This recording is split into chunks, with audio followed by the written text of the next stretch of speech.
Hi, hello, everybody. How are you doing? How are you feeling? Hopefully, everybody's doing well and feeling well. Welcome. Wordy, Dragoon, Marcos, Shadow Knight, Ronan, CT. Hi. I hope everybody's doing okay. I hope you're having a good Thursday. I hope you're feeling good. I hope you're having a good week, and I hope you're ready for the weekend. It's almost time for the weekend. Let me read some of these comments. Just making some homemade meatloaf. This comment. But who is Emio? Well, I mean, there isn't much to know about that, but, is this, SA2 100%, pulled into what? Excuse me. Post SA2 stream, we are playing here story again. Hero story. I'll explain in a minute. Great. What's this? Greg almost lost when playing SA2. Almost lost what? Lost it? My mind? No, I did. Let's finish him off with heroes. No. So here's what happened. We're gonna get into the game really quick because of the nature of the sort of game today. Well, it's not gonna be the whole thing that we do. Well, let's see how it goes. Here's what happened.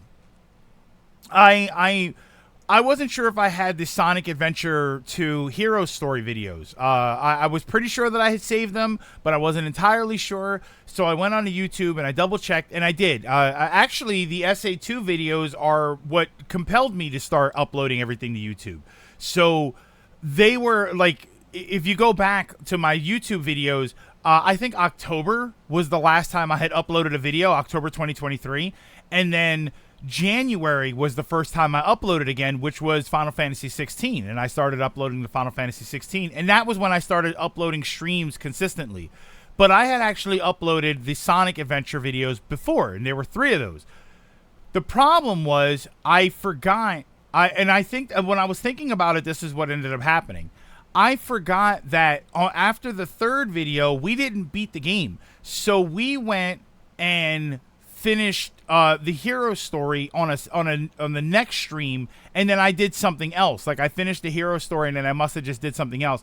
That stream I didn't save, so I don't actually have a video like on the YouTube channel of me beating the last stage and then beating the bosses, because I think that's all it is. I think it's like one stage. Remember the stage where you do like all the grinding, and I did all of the crazy like the shortcut stuff. That video I don't think is up, so like I'd have to take a look, but I don't think that I made that video live, so I have to go and do I think that's the final rush, and then whatever boss it is. So how are you gonna do this? Since I've beaten the game, can't I just pick the stage? Can I just go back into the hero story thing and then just pick the stage again? Can I just pick Final Rush again? There's not like a stage select after you beat it. I finished Paper Mario. Just started Final Fantasy 9. I'm a storyboarder, so I popped off real hard when the opening video had credits for storyboarding. Good afternoon. Hey, Kira. Been a bit since I've been able to pop in. Hello, Kira Queen. I hope you're doing all right. I hope you're feeling well. Yes. So I should be able to... you won't get the cutscenes, I think, but you can stage select. So yeah. Oh yeah, I can also scene select. That's the thing, is once you beat the game, like once you beat one of the stories, it lets you pick the scenes, the cutscenes. So realistically, I can just put the thing back together. I can do... I can start the stage and then beat the stage and then watch whatever cutscene I need to watch and then beat the boss, right? Is it 2 bosses at the end of it? It's Final Rush and then it's 2 bosses, or is it 1 boss again? Doing all right. Just on the Yu-Gi-Oh grind. Was this making Yubel today in Master Duel? I think you have to choose the second to last section in the hero story. All right, so we'll check it out. And then one boss. So you did finish. So did you finish SA2? Yeah, we finished SA2 on Tuesday. That one only took 2 streams. We only took 2 streams to finish that. So we finished Dark Story, and then that actually finished last story? It finished that too. But I didn't have a VOD. I don't have a VOD ready for the final rush of the hero story. So I wanted to do that today. And then after that, we'll figure out something else. I don't know how long this is going to take, but we'll figure out something else after that. And then maybe we'll play something extra. So today I had to go check if there was a nearby store for specific items. 40-minute walk. They only accepted cash. It's still on, what's this? It's still on 100s. daily. I don't know what that means. So yeah, so we should be able to do that. And then, like I said, and then we'll find out something. We'll figure out something else to play if I want to hook up the PS5, and then we'll play something. That I haven't done that Kinitsugami demo. I don't know if that's a good demo game, so I haven't done that. I also have the Mega Man X Legacy Collection that was donated by AGM on Steam. So that would maybe we'll just play a little Mega Man X. I don't think I've ever played Mega Man X on stream. You're far from 100% finishing the game. There's a map for stage select. Each has 5 missions. Chow Garden and all 5. Oh yeah. Well, GG. I am far from 100% in the game. Good thing I have zero intention of doing that. I have no intention of. I don't 100% games. There are very, very rarely are there games that I 100%, and it's usually because 100%ing is kind of easy or it's on the way. Like I 100% in Luigi's Mansion. You know, but that's you almost do that by accident. So yeah, I don't 100% games, especially not Sonic Adventure 2. And if you would like, go to the Tuesday VOD, which is the final part of Sonic Adventure 2, and at the very end of it, I give you my thoughts on the game. And if you love the game, just brace yourself for everything I have to say about it. If you love Sonic Adventure 2, I would say to brace yourself for the things that I have to say at the end of the stream. That's what I will say. I don't hate the game, but I had a lot of issues. Some of them are based on my modern experiences, and some of them I don't think should have been problems even back then. That's what I'm going to say. I had problems with the game that are related to just things that I'm used to now, quality of life features and stuff. But I also had problems with the game that I don't think should have been problems back then. Because I know the big complaint is, oh, he's comparing a game from 20 years ago to modern gaming experiences. And no, I think that some of the problems that the game has shouldn't have existed 20 years ago. I think that there were games 20 years ago and older that didn't have the problems that Sonic Adventure 2 had. If you dislike Sonic Adventure 2, imagine him playing 06. 06, here's the thing. Shadow, this is interesting. I don't know how I would enjoy 06, because I went into Adventure 2 thinking, here is this game that everybody loves. How am I going to feel about this game? Going into 06 is, here is this game that everybody hates. How am I going to feel about this? After Sonic Adventure 2, I'm actually more curious about 06 now. See, Uncle, the second you said I didn't like, they already lit their torches. In other words, some issues were the game, some issues were no. When I say modern issues, Ronan, when I say modern issues, I mean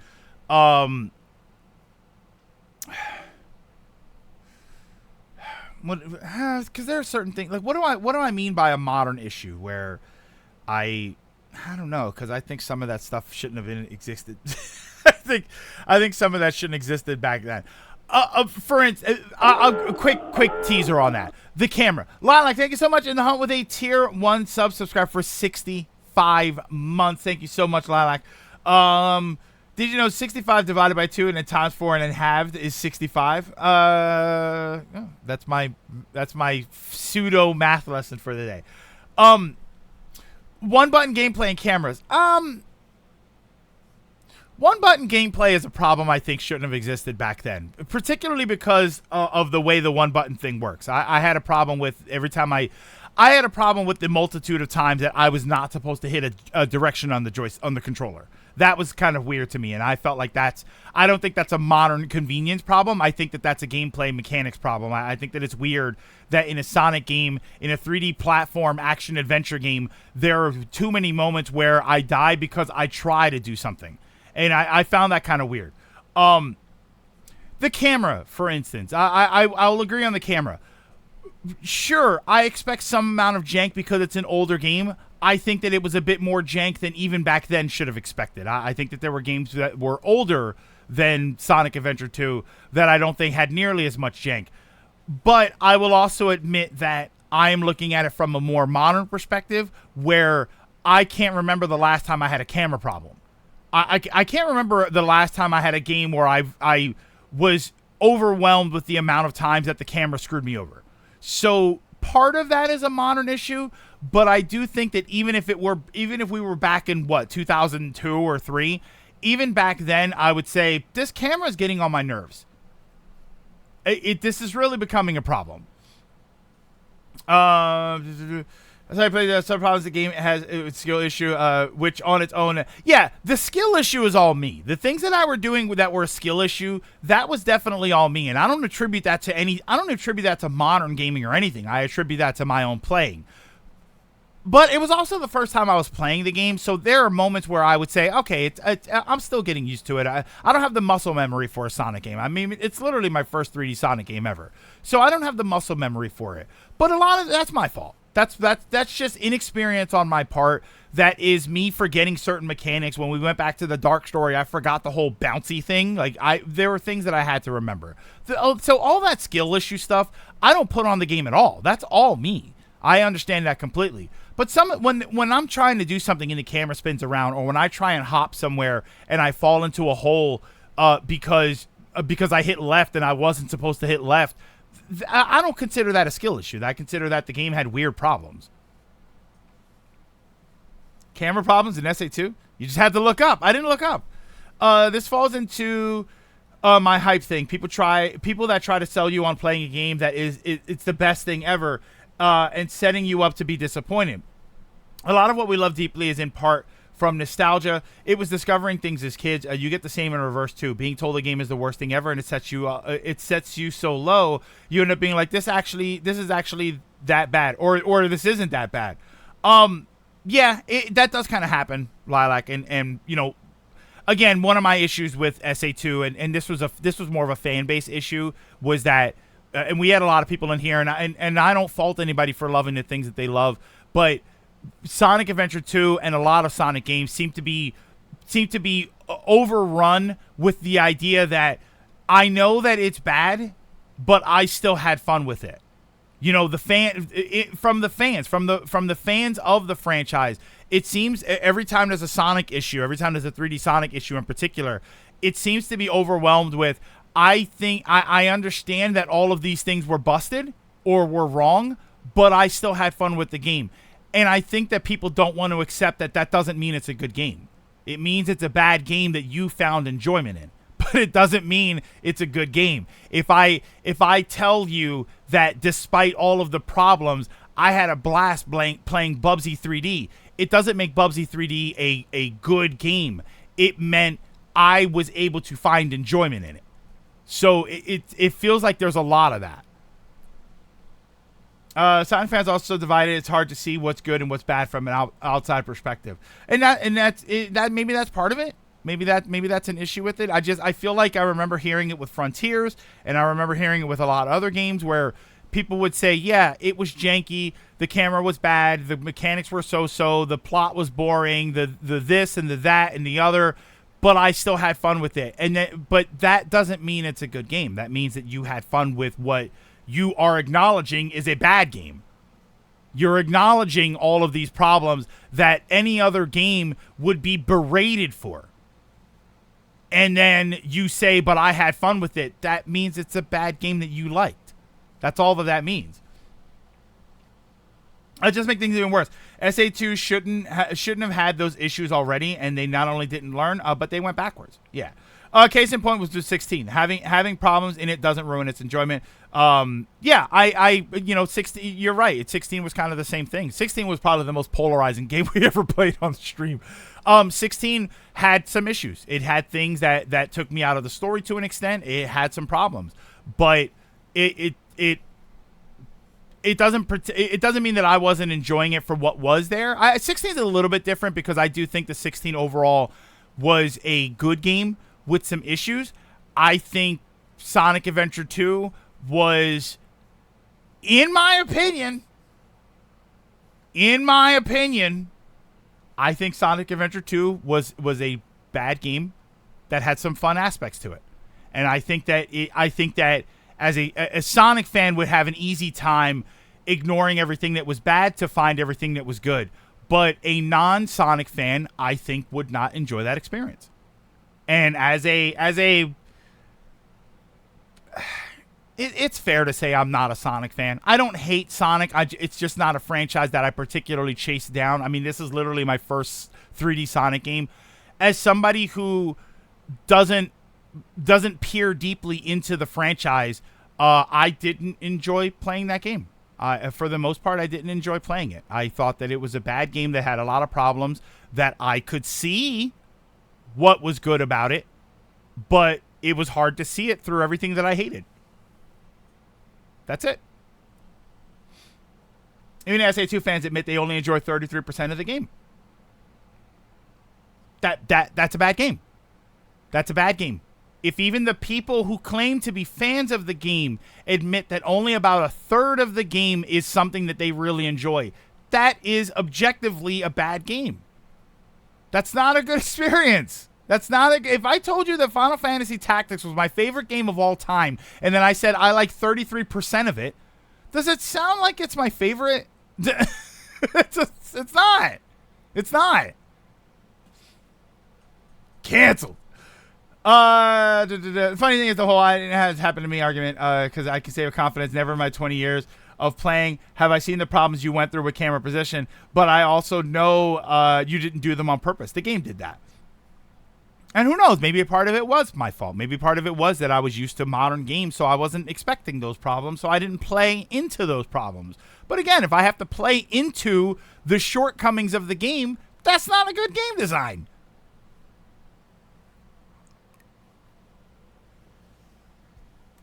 Yeah, you're right. What made 16 interesting and particularly polarizing was that we all agreed it was a good game.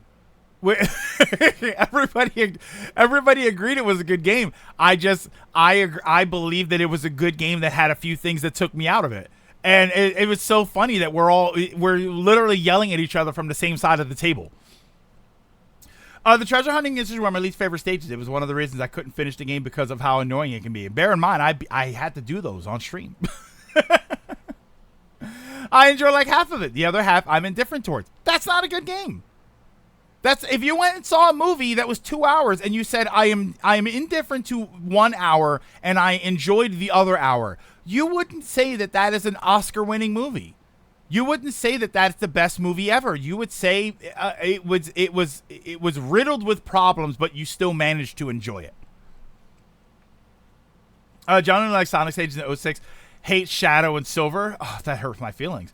The thing is, a lot of those things didn't bother as much when kids.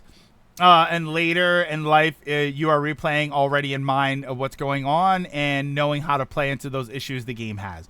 Yeah, and like you said, like it didn't bother so much as kids. It's like, I hate to say it because it sounds kind of funny to say it, but we also didn't know any better. You know, back then we were still, the whole 3D space I think was still finding its legs. You know, there are games games like GoldenEye. Games like GoldenEye where you go back, like try and take your modern 3D FPS sensibilities and go back and play GoldenEye with its one analog stick, janky control. Like it feels impossible to play it. It feels so difficult to go back and play a game like that. But we had no problem playing it back then. It was easy.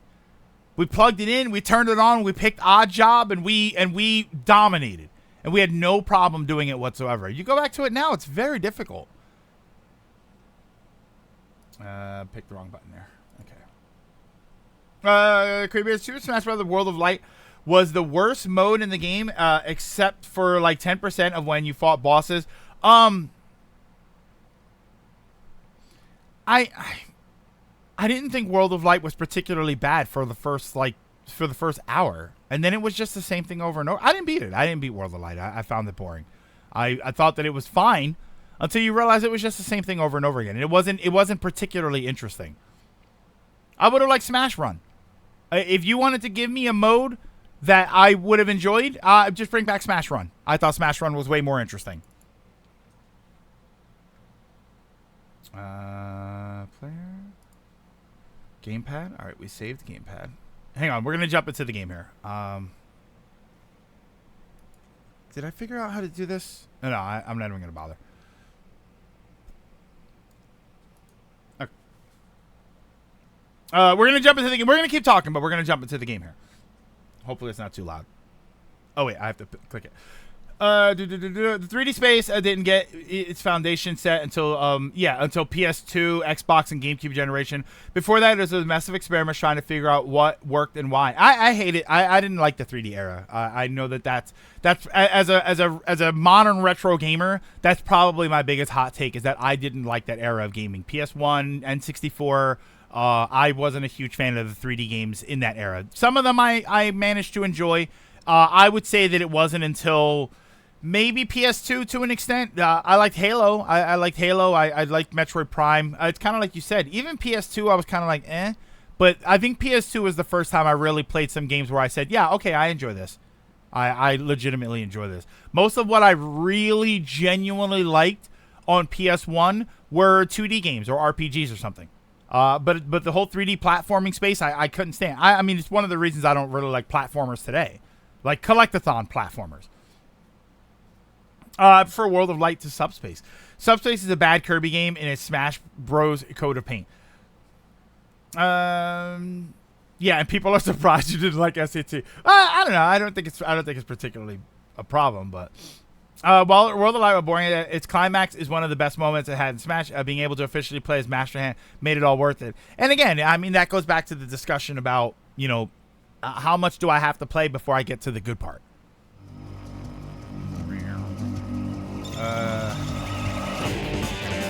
A little, because the sound editing is terrible.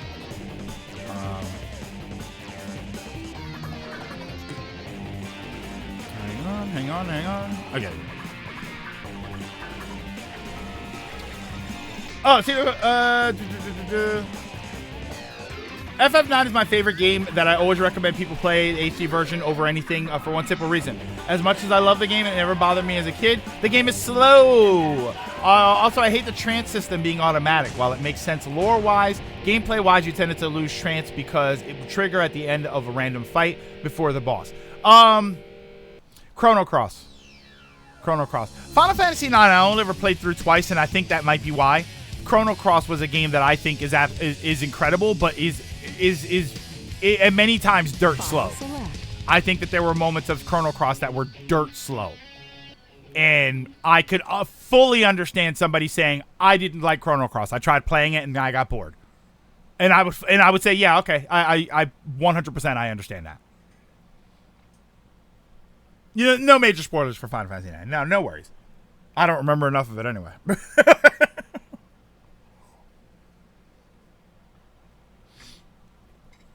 I'd argue if a game has an aspect you really like, regardless of the rest being meh, you can still say you like playing the game because the good overwhelms all the bad parts. But you can't objectively say it's a good game. You can't say overall it's a good game. You can say that it is a game that has a ton of problems that you still manage to enjoy.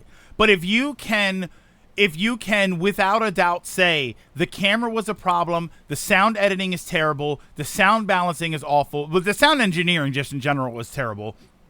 The mechanics are sometimes unresponsive. The voice acting is blah. If you can sit there and say all of these things are bad in the game, but you still manage to enjoy it, that doesn't make it a good game. It makes it a game that you admit is bad, but you enjoy it. And there are games that are like that. There are games that we play and we say, yeah, I could see people not liking this game. but you enjoy them. You get a kick out of them. The Bouncer.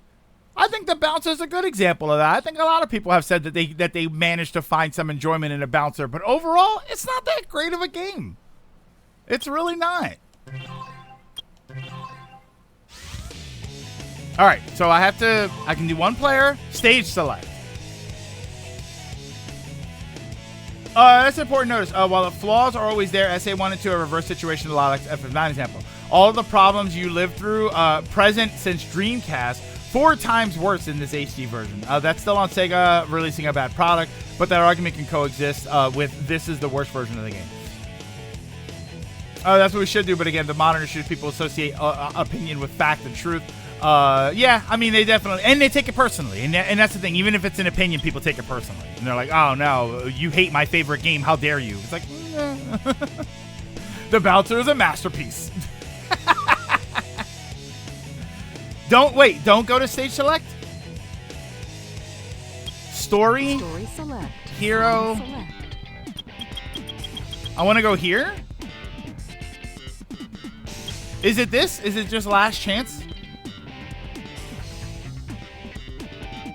What do you got? Oh, Hawk. For anybody, hi everybody. If I have not said hello to you, by the way. For anybody that wasn't here when I explained it, I'm finally putting all of the Sonic Adventure 2 parts up on YouTube, but I must have I deleted. I figured out what had happened, but I don't have me actually concluding the hero story. I don't have that VOD, so I'm just gonna beat the hero story and then I'm gonna upload that to YouTube separately. Last chance. That's what I want to do. Yeah, it's Dark Story second to last. Unga's got to... Yeah, I just have to record the last bit of this, and then we'll jump into something else. I'm not going to be 100%ing or anything. I'm pretty sure this is where we got. I feel some strange energy. See, I don't think I guess I do have to do all of this, right? I thought we were done. We should be live, right? We're live? I would hope so. Yeah, this cutscene leads. Okay, there we go. I thought it was gonna start with Knuckles. Somehow I managed to use the chaos control. Chaos control? Are you okay? I'm worried about Tails and Amy. I hate to ask, but could you help them? This is our last chance. I got it. Before the cannon fires, I'll slam dunk it in there. Should make the part of you jamming out to the title song at the end on a 5-minute loop. Yeah, okay. So this is okay. So we're doing this again. All right. Oh my god, I almost already died.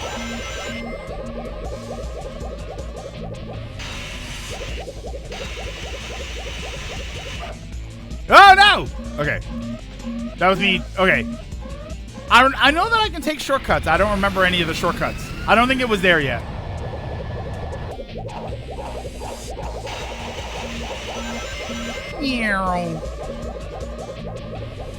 Oh, come on! Falling in style, the level.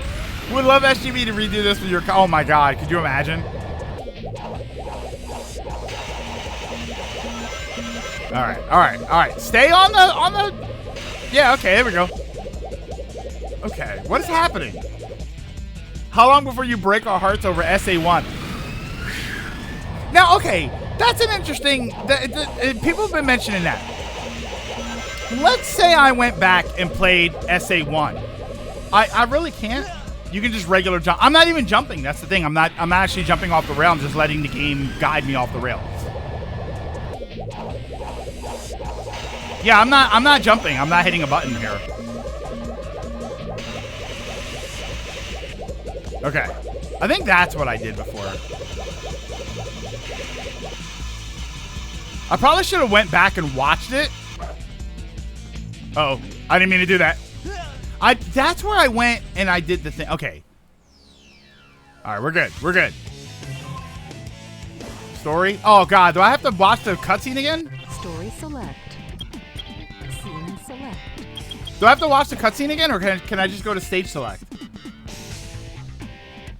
Don't move the stick. Let the game play itself. Just look up. Just your core issues like the camera, but made more sense in the first game. I can skip cutscenes. Okay, so just do that. It's probably better to do this because then when I beat the game, it'll play the cutscene, right? Yeah. Okay, there we go.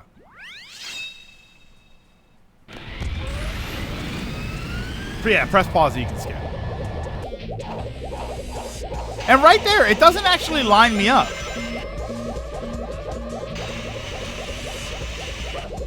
Okay. Oh, okay. I actually jumped off there. Yo, get on there.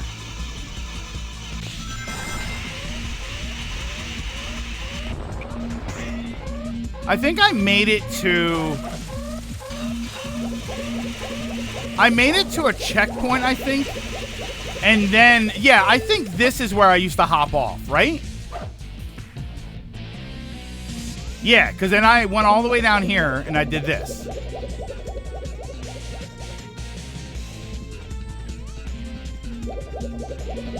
No, I didn't do that. Yeah, like, having played 2, what do you think? I'm assuming my impression of 1 is going to be way worse, right?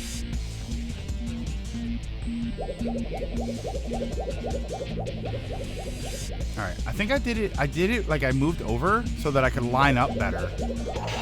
Okay, there we go. I remember I did that.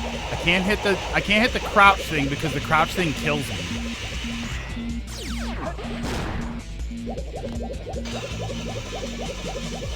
SA1 does have better physics.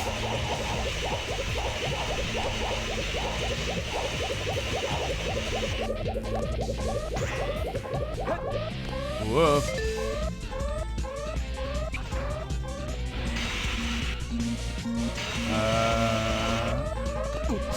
No! What did you do that for? Oh, wait.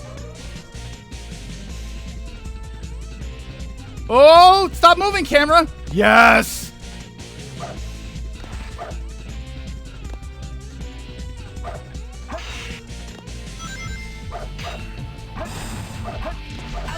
Oh, no! No!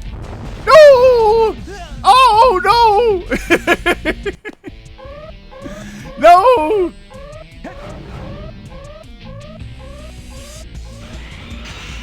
All right.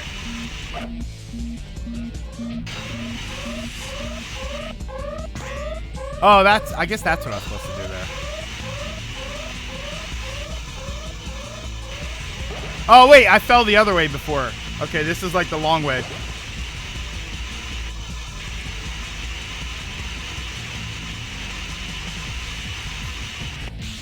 Oh, that didn't actually save me much time. No, that's just a hedgehog, dear.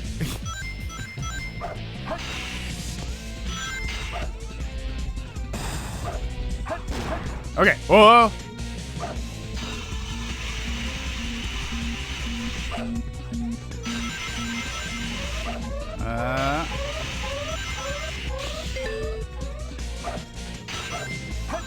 Near. Oh, wait. This is the middle one. No, wait. Wasn't it? Oh, I have to do the bouncy thing. And oh, come on! Middle one.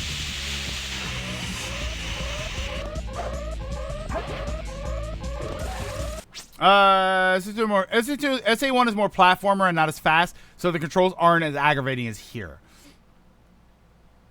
I think it says SA2 has a lot more criticism of SA1.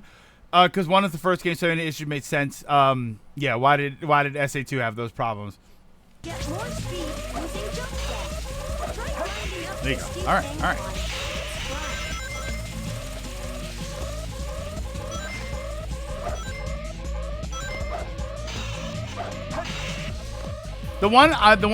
The one issue that I remember having before, well, one of the issues, I just remember like there were these things like the button where you hit and you follow the rings, and you know what I mean, like it traces a path. I just remember every time like I felt like that was getting me killed.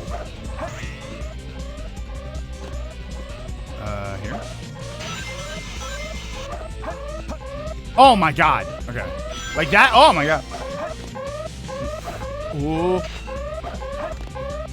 Why is it doing that? Come on. Get up there. There you go. Were the rings too far? No, sometimes it just like it goes wild. I think that's just me. I think I do that and I'm just like, I get all nervous about it moving the wrong way. And yeah, if I did it here and I was looking the wrong way, it might go to that one and then get me killed. Oh no! Oh. I'm pretty sure I did that the first time as well. This noise isn't helping, by the way. It's a very jittery game. So am I, though. I'm a very jittery gamer when it comes to this kind of stuff. Partially because I know that that's another thing, is that because I know that the camera's sort of I'm also kind of expecting the camera to be So when I make a jittery motion, there's a part of me that thinks, oh my God, it's going to screw me over. So then I like overcorrect.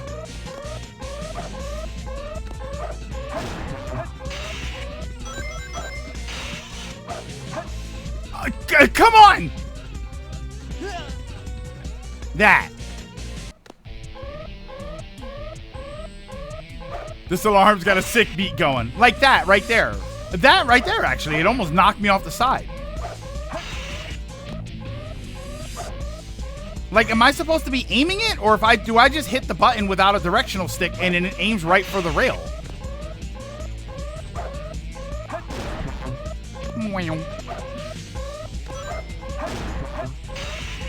There we go. Sometimes it goes right for the rail, and sometimes it looks like it's a little bit off.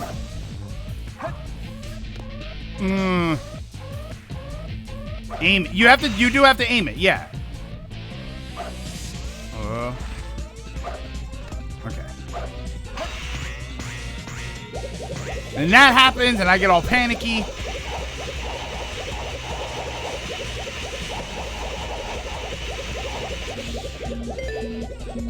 I know I missed that one time.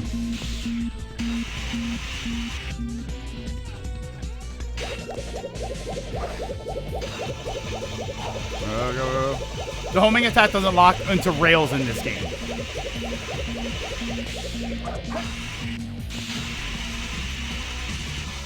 No way!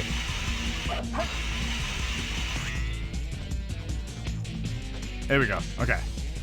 So then... These look like they're... it looks like they're coming at me, but I need those to go down.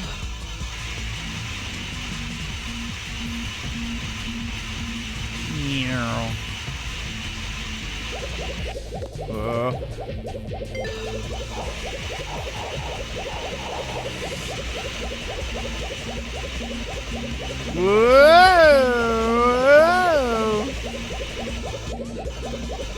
Okay. Now we're just stuck. Where's the momentum? I was promised momentum. Okay. Okay. You have to crouch. Sometimes when you crouch, it like knocks you off. I had a couple of times where I was crouching and it just, like on a tight turn, it just flung me off the side. Oh, I remember that. Because you hit that little wall right there. Damn. Oops. Whoa. This part, just like that one tweet. Are you holding crouch? Yeah, sometimes when you hold crouch, I had that a couple of times. Where like the rail would sort of quick turn. If you were holding crouch, it would like fling me off the side. And I don't know if that was, I thought that was intentional. I figured, yeah, that's the way it's supposed to work. It's supposed to be a sort of, a skill mechanic. You got flung off because you have to balance on the rail. Kind of highlighting what I meant. Minus not wanting to aim at the beginning. You are playing way better than the first time.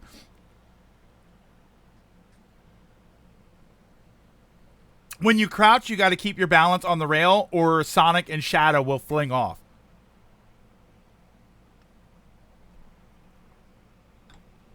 So wait, I do have to keep my balance when I'm grinding on a rail? Who was that said this is a completely different game than Tony Hawk? Yeah, and you're right. NAGM, you're absolutely right. I am playing much better than I normally would.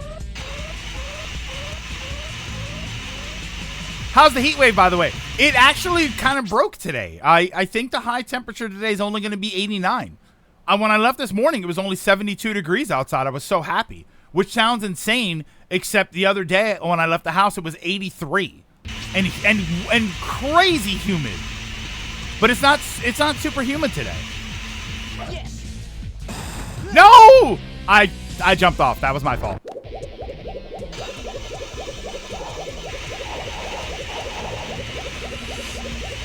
All right, I'm just okay. Here we go. All right, I held the button that time. Oh, why did it just go right through the ramp? Through the rail, I mean. Why did it do that?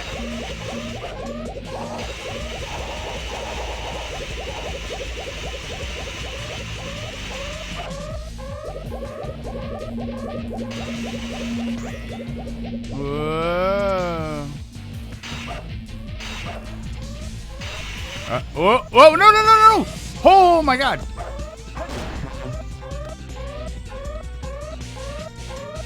Oof. Yeah, it's been 95 and humid. What? You can quickly homing attack if you skip the rail. You're still going forward after you jumped off the rail. Oh, I didn't get there's not a ring here? No rings?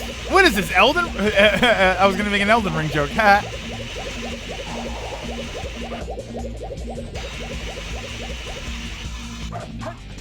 Yeah, why does it not hit the rail there?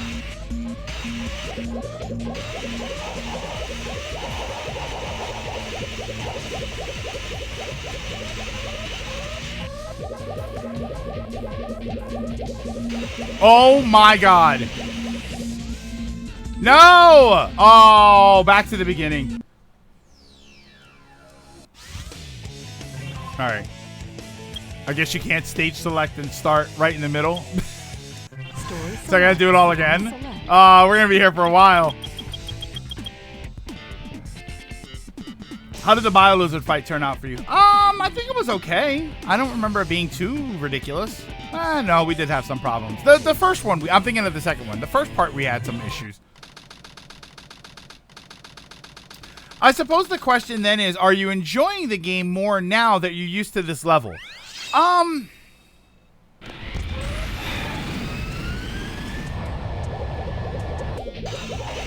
I guess that's exactly what I was saying before. I wouldn't say that I'm enjoying it more. I'm just more anticipating what the problems are. Like, now I know that the controls are a little jank sometimes. Now I know to expect that the camera's probably going to screw me over. Now I understand that sometimes I need to not hit a button, which, despite how counterintuitive that is to me. So, by default, I'm kind of enjoying it more. But only because I'm already aware of everything that's wrong with it, or that I feel is wrong with it. And knowing is half the battle.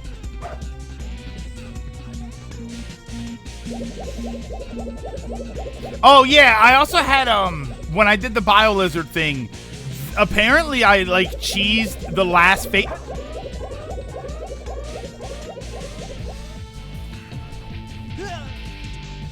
Come on. I went in between them. Yeah, but apparently I had the easiest last phase or something. What happened? What happened there? What?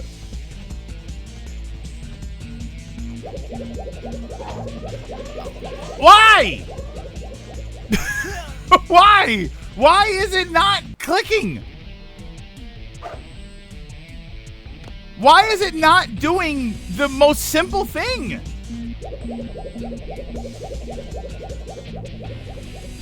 I'm trying to figure out a way to like line this up so that it works every time. There. What the hell? I can just grind down normally? That sounds terrible. That doesn't sound fun at all. What the hell is that noise, by the way?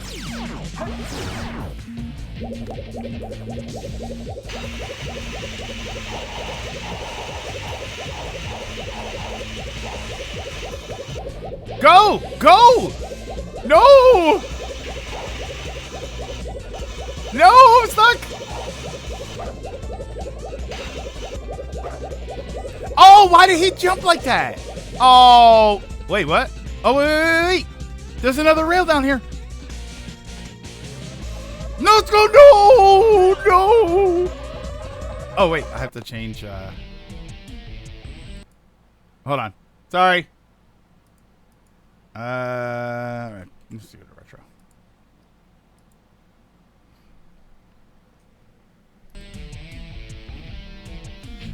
I did the big skip when we played the game before, too. When we did this before, I actually did it. Yeah, just chatting. Yeah, I had to change that, so it's in retro now.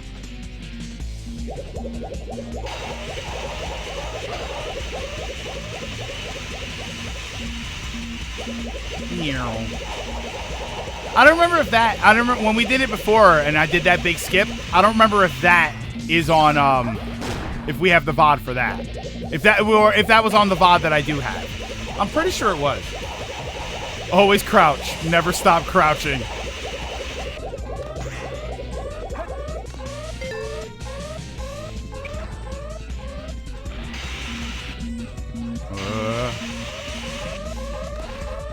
Why? Why? Turn the camera around. Here we go. Okay, we're good.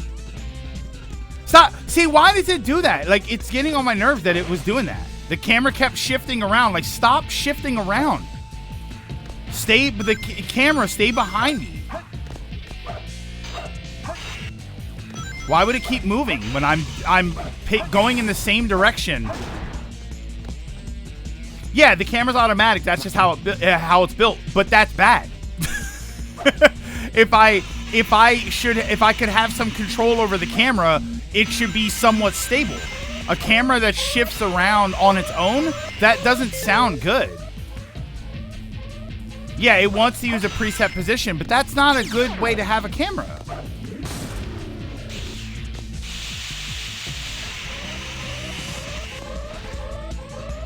Here. Get more speed using jump dash. Try climbing up the steep incline. It's fun.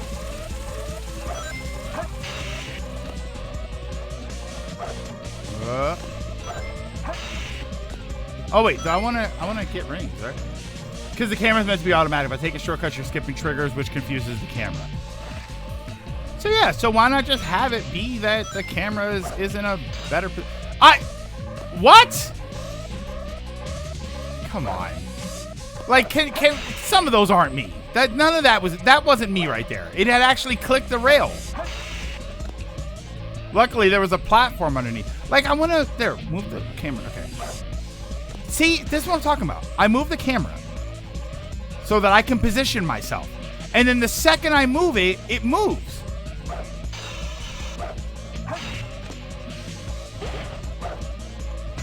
Why do you let me move the camera if you're just going to move it back?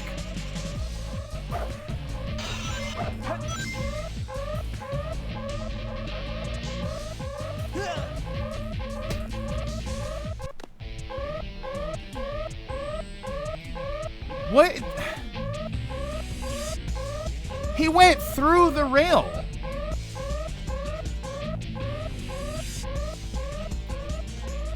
Yeah, that's what I'm talking about, man. I know that everybody's inclination is to defend the game, but you see that, right?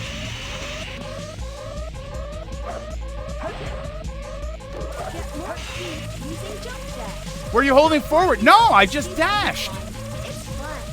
I dashed.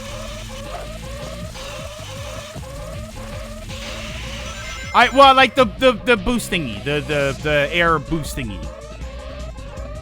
Because you have to, because if you hit the rails and you're not boosting, he just holds still. Because so you have to do that. You have to boost. That's what I'm talking about. Why?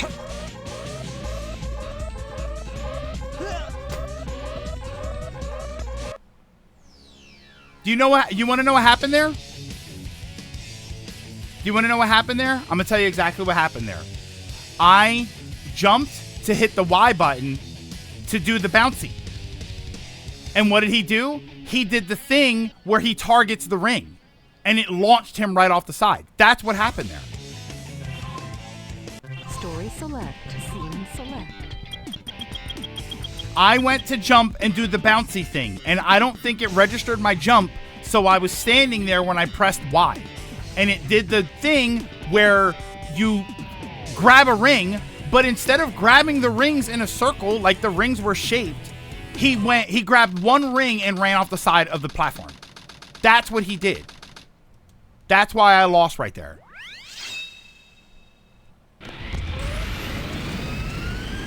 You can just quit. You finished the game. You have nothing to prove. I don't know. Haters will say I never finished it.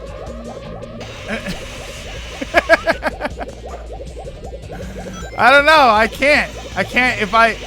If I don't finish a Sonic game, Robotnik wins. No VOD, no proof. Exactly.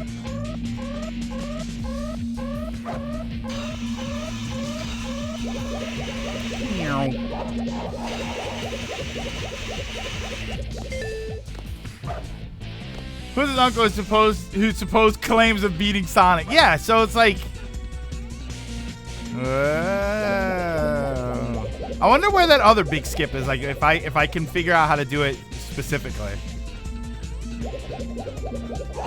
Why? Eggman already won. His VOD stayed up and Sonic's didn't. Yeah, I mean, obviously I beat it because the game, like, if I beat the last story, then obviously I'd beaten the hero story. So, like realistically, like all jokes aside, realistically, there's no question that I beat it because I was able to beat the last story. So I would have had to have beat the hero story. And obviously I've got proof that I did beat it. But, I don't know, I kind of wanted to have it on the VOD. Hey, D. I'm doing okay. And then I found out, well, I was doing okay, and then I found out I didn't have the last part of Sonic Adventure 2, so now I have to do this again.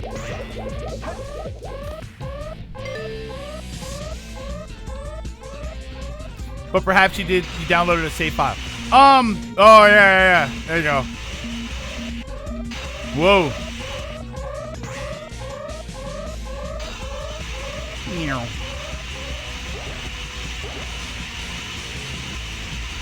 Sonic, stay on the rail. Okay, just get that. Here we go.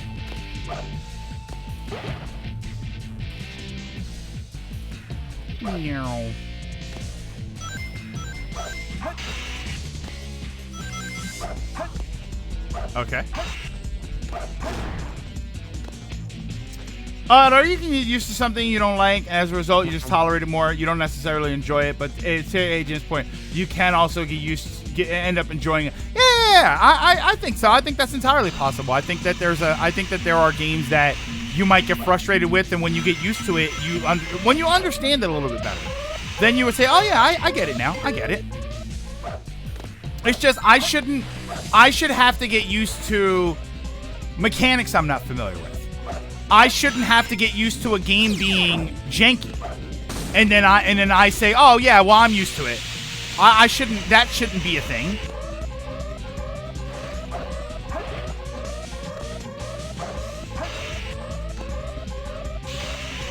And I'm telling you, this siren thing doesn't help. Yeah, it goes both ways.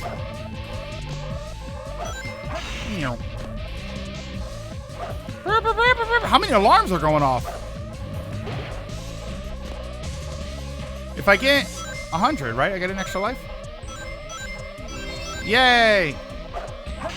Old mechanics still work.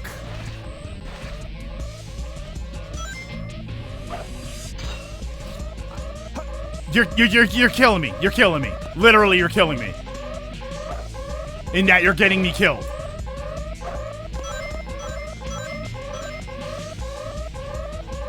Just so you know, my racing, let's see who finishes Hero Story first. You're going to finish first. Yeah, literally killing me. Sweat and snowman. I love the sweat and snowman.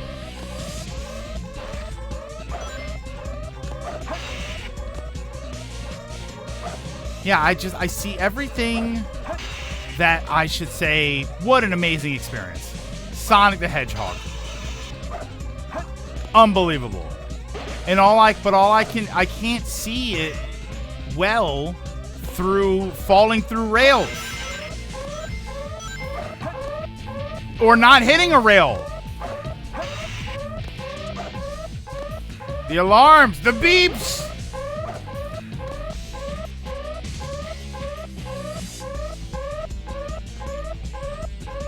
I want you, I know how to fix it, obviously. I just stop moving and I jump. I want you to see what's happening. Look, he's stuck. He's stuck. He's stuck. I have to jump. I'm gonna jump and he's gonna fix it. That's what I'm talking about. It sounds like a group of seals. Now I can't not hear the seals. Scooby-Doo run cycle. Right when they were taking off, you needed like the little run noise. Remember the old cartoon running noise? Stuck. Yeah, I'm stuck between two. Dude, I'm gaining on you. Oh, come on!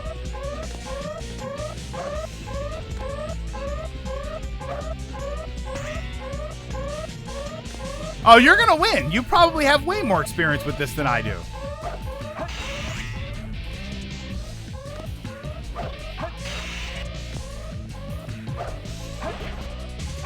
Whoa! All right, go.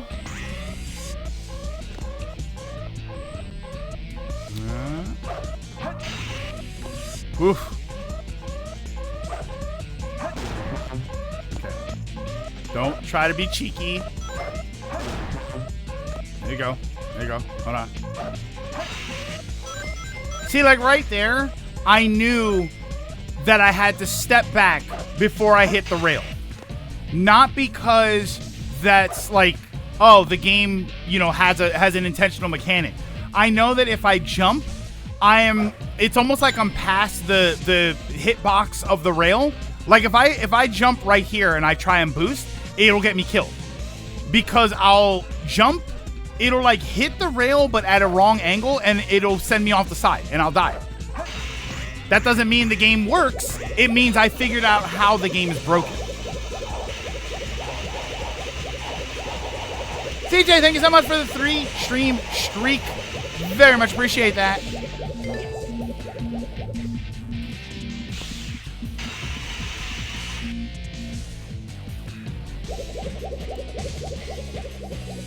None of that was intentional.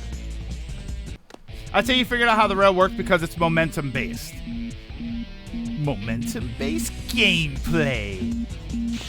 Look, he just wildly misses the rail. I'm not even going that way. I'm gonna go this way.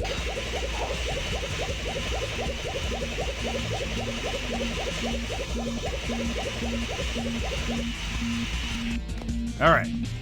You'd also like this game a lot better if the camera was actually good. Yeah, I mean, it seems like there's camera issues and collision issues. And that right there is kind of on my nerves. There we go. Let's go this way. Yeah, let's do this. I feel like you should be going faster than that. You have sparks coming off of your feet. It's probably just cheap metal for the rails.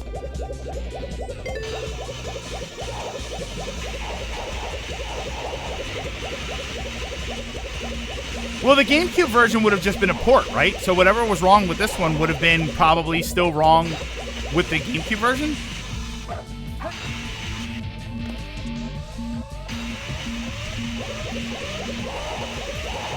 It's like low gauge sheet metal from Home Depot.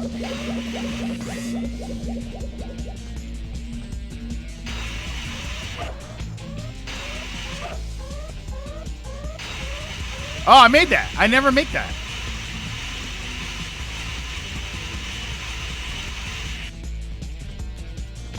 Whoa.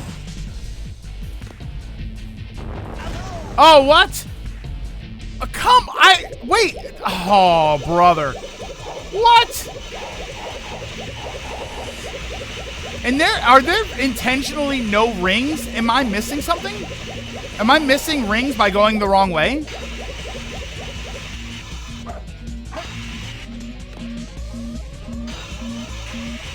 Or is this supposed to be a one-hit kill area? Like, is this intentional?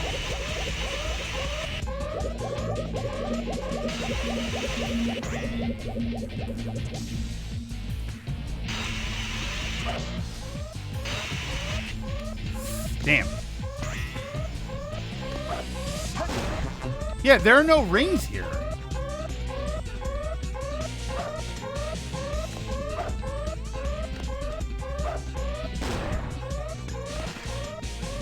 I guess there aren't any rings here. Yeah, I haven't seen rings and like I didn't get them. I just haven't seen it.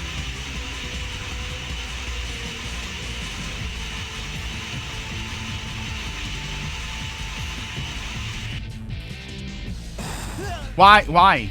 Wait. Why did that? Okay.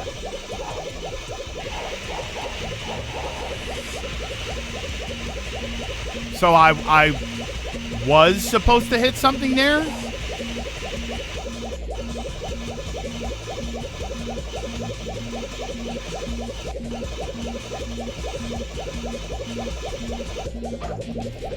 He doesn't jump off of it. I hit the jump button and he just flopped off. He doesn't he doesn't hop off of it. If he's going slow like that, he doesn't jump off of it.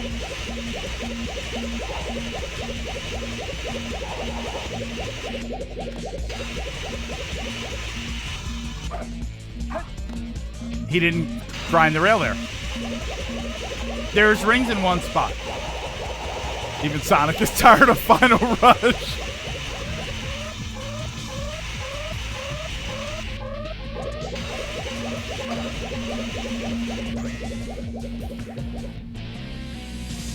Like, how do you get enough momentum for right there?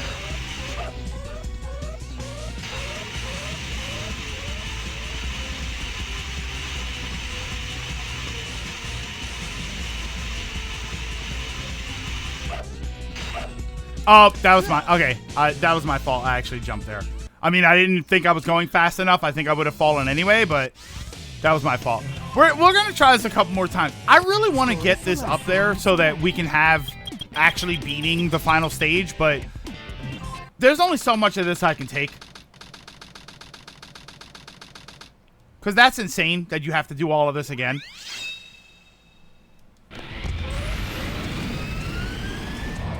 Are you crouching while grinding? I usually try to remember, but sometimes I don't because sometimes the grinding gets me killed, which everybody's saying that I have to balance when I grind.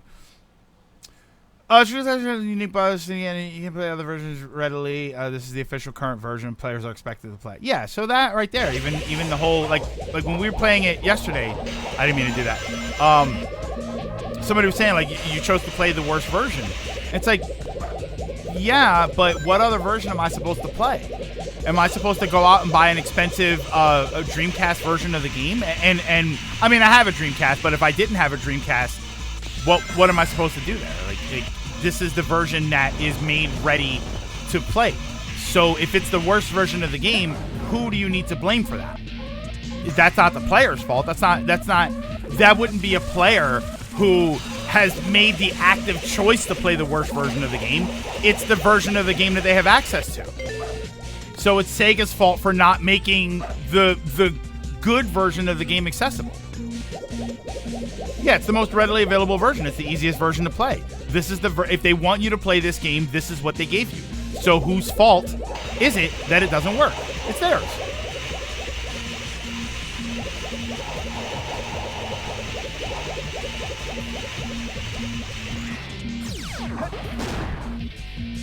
The other thing with Sonic Twitter was blaming YouTubers for Sonic's bad rep and talk about how the reviewers played the worst version. I'm like, they played the publicly available versions. They play the versions that are available to them. Why would it be a YouTuber's fault that they don't go through the loopholes and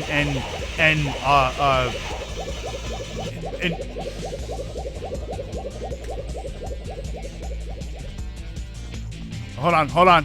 We can save it. We can save it. But we can't save it. I didn't jump, by the way. I didn't jump. He got stuck upside down and he just fell. I did not. When he let go of that rail, I didn't hit a button.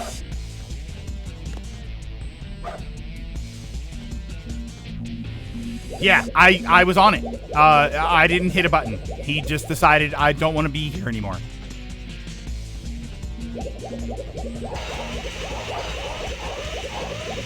Try spin dashing in front of a rail. The spin dash, the thing that I... hi, Ryan. How's Chicago, by the way? The thing that for whatever weird reason, like, I always sort of get... I get killed every time I try and use that thing. The spin dash. It always goes off in the worst direction for me.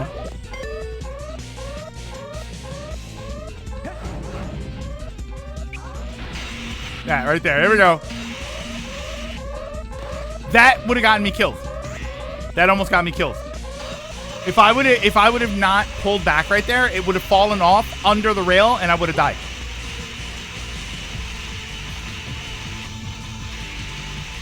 I'm holding the grind button. There we go.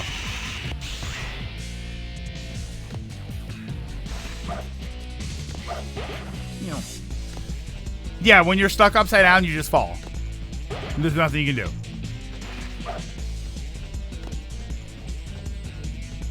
Yes, if you jumped off the cliff, you would have died.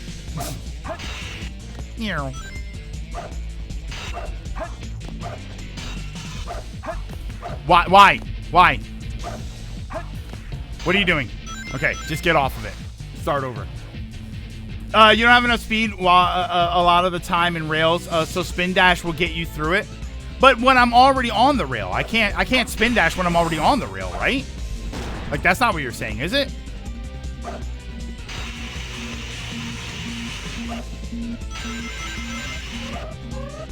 Half the time, I don't realize I'm not going to have enough speed on the rail until I'm already on the rail, and I'm just dead.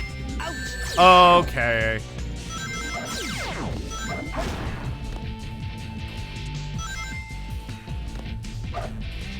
Oh, wait. These had stuff in them. Wait, what the hell? Oh, I thought this one had stuff in it. What? That's the thing. Yeah, spin dash before rail to ensure speed. I don't know. I don't think that I don't have the foresight to do that every time. Or the ability. Sometimes the game's got me moving really quick, so I don't have the ability to like stop and then spin dash. Yeah, maybe I do. I'm just not familiar enough with it. But I mean, you look at moments like that. What was I supposed to? I can't spin dash there. You didn't grab on the railing.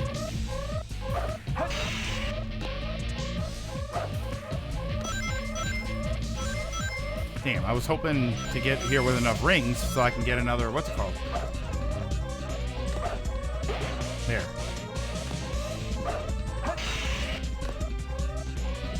It's getting funny to me, at least. You're clearly not smiling because you're getting more familiar with how the game works, but not enough to know how they work. So now you're literally practicing. Yeah, I kind of am. I am.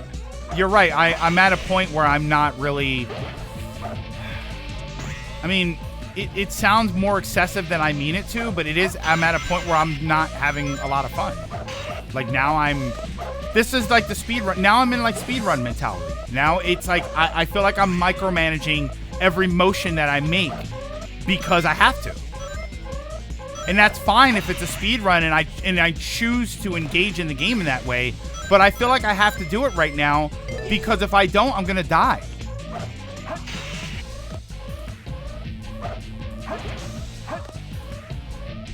Every little motion that I make, I'm like, this might be it.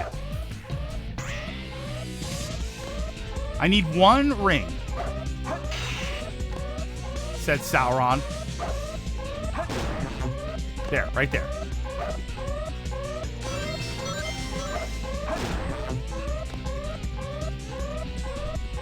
We'll vouch for you that you beat it. Okay.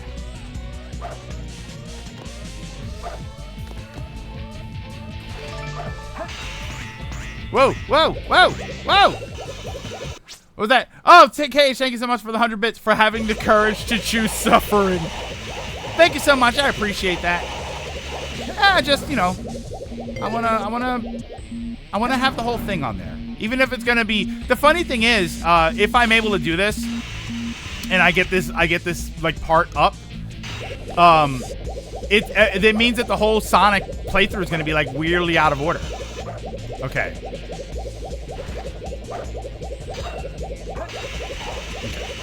Yeah, because the first 3 parts are going to be from January. The next part is going to be in July.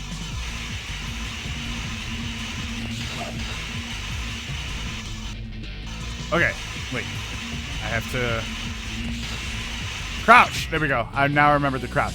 And then the 5th and 6th parts are going to be before the hero story finale. So it's going to be all out. It's going to be going back and watching the SA2 VODs is going to be like watching Clone Wars. It's going to be all crazy out of order. LA can edit. No, I wouldn't bother doing that. Because besides, you can't edit. It's a stream, so you can't really edit like the conversation and stuff that we're having. That's why the conversation is going to be out of order. Because that was my thinking. My concern wasn't really the gameplay. It's so much as we're streaming. We're having conversations, and then we're going to be having conversations about stuff that people are going to be watching and thinking, why are they talking about this now?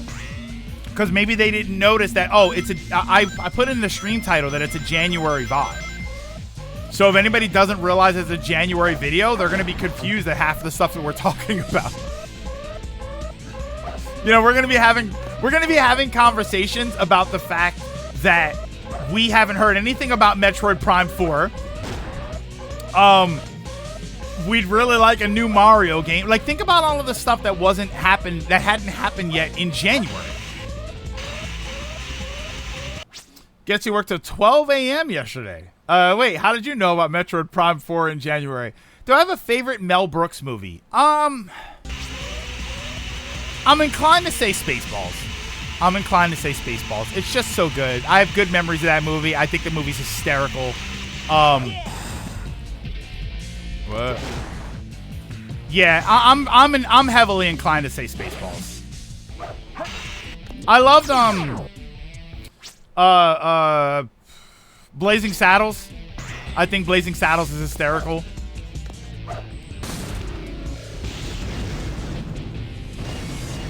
Oh, wait, what? Ouch. Wait, what did I hit? Ouch. Wait, what am I doing? Wait, I don't remember how to win that. How do I win that? Well, I'm not even going to try that one again, but just run. That was what I was doing.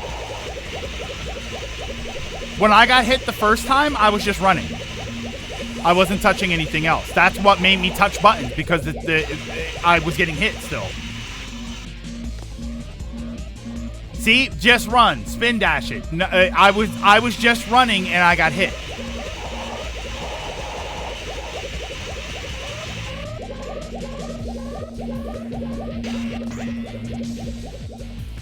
And then it's all the way back here.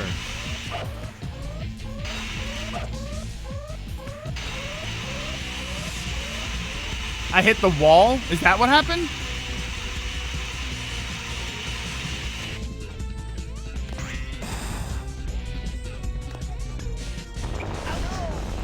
I can't with that. Are you serious? I can't get to the bomb in time? I think it's the second time I did that, too. Yeah, Spaceballs is amazing. I don't remember seeing some of the older stuff. Young Frankenstein? Like, I don't remember seeing Young Frankenstein, so I might not have actually seen that movie.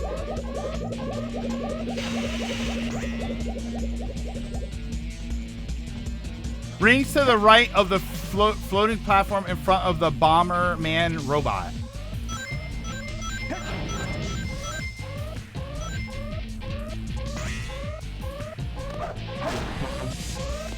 Used to be all on Netflix in the UK. They took them all down for no reason. Probably, licensing, right? That's everybody's favorite word.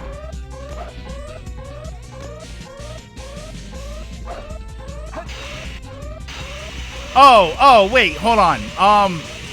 See, okay, so Spaceballs holds up very well. I think Spaceballs is a movie that I don't think there were too many jokes that were sort of timing based. All right, so I had rings? How did I have rings? So you said there are rings up here? Oh, there are rings up here. Look at that. Yeah, Spaceballs, I don't remember there being too many movies where it was like timed jokes where 20 years from now you won't get the joke. Men in Tights. I think that movie had a bunch of jokes where they were more relevant to the current time period, but that movie is hysterical. If you have never seen Men in Tights, like a lot of that movie still works very well, but there are jokes in that movie where it's a little bit more relative to what was happening at the time.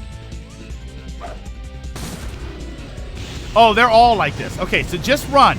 I'm in the middle. I'm not touching anything. Okay, so I must have touched the wall.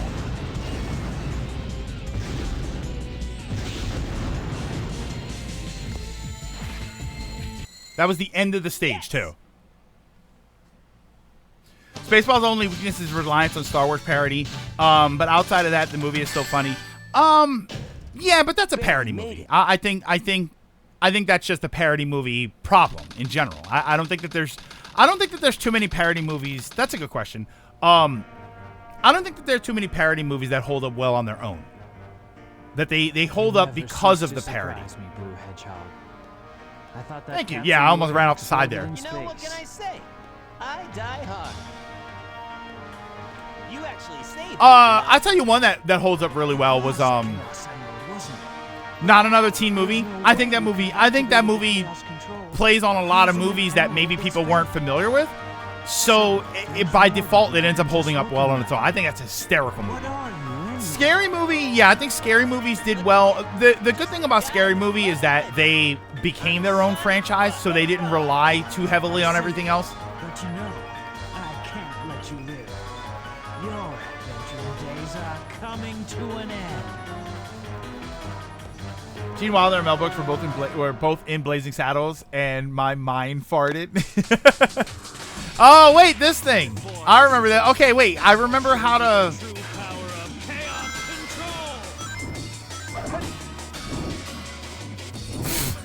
I forgot about this.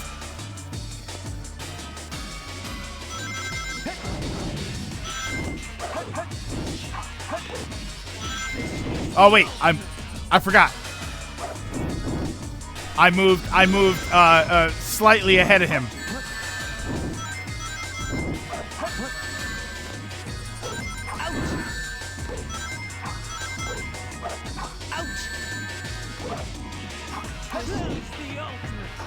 What? Hey, he fell too! That's not fair! He fell too! If I die here... No, I think if you die here, I think if you die here, you just start over, right? You just start at the boss again? Okay. We did... Oh, wait, I can't let him get too far ahead.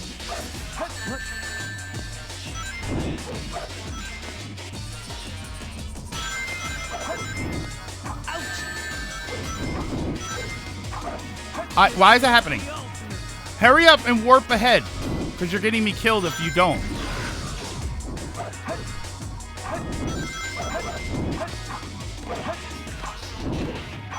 This is the ultimate.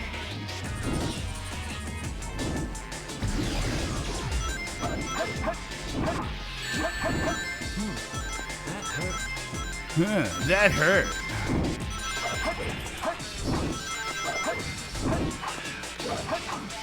He gets ahead of me sometimes. Oh, come on.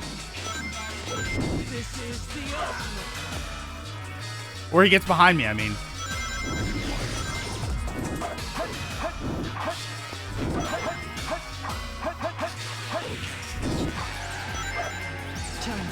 Wait, what's happening?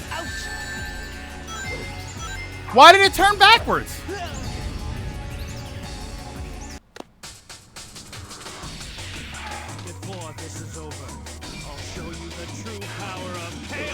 Why did the camera turn completely around?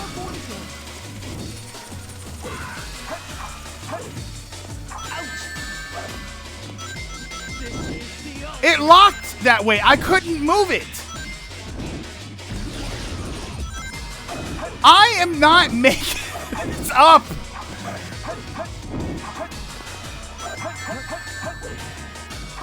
You want me to give this game concessions about why it's probably not that bad, and then that happens. Come on, man.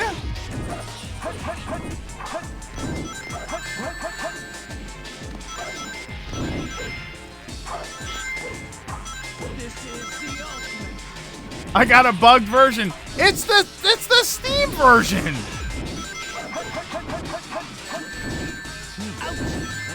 I got double tapped. What? Time to put this to rest.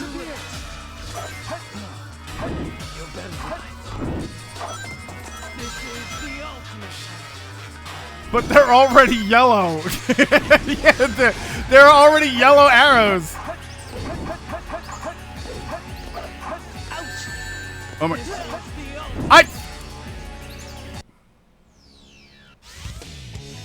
Well, we're gonna find out. Story select.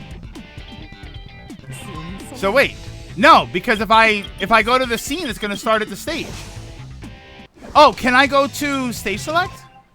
Stage select. What the frick? If that's gonna make me do that again, I quit. Yeah, I'm gonna quit if that's gonna make me do that again. There's no way. Yeah, you can't just go to the boss. You have to boss battles it. Oh, there's stage select, but no boss select. A boss. There we go. Hold on. Hero side. Wait. Oh, you have to do like. Boring. I'm out here. Oh, you can't. So you can't just pick a boss. Okay. It's a boss rush. It's a boss rush. You can't pick a boss.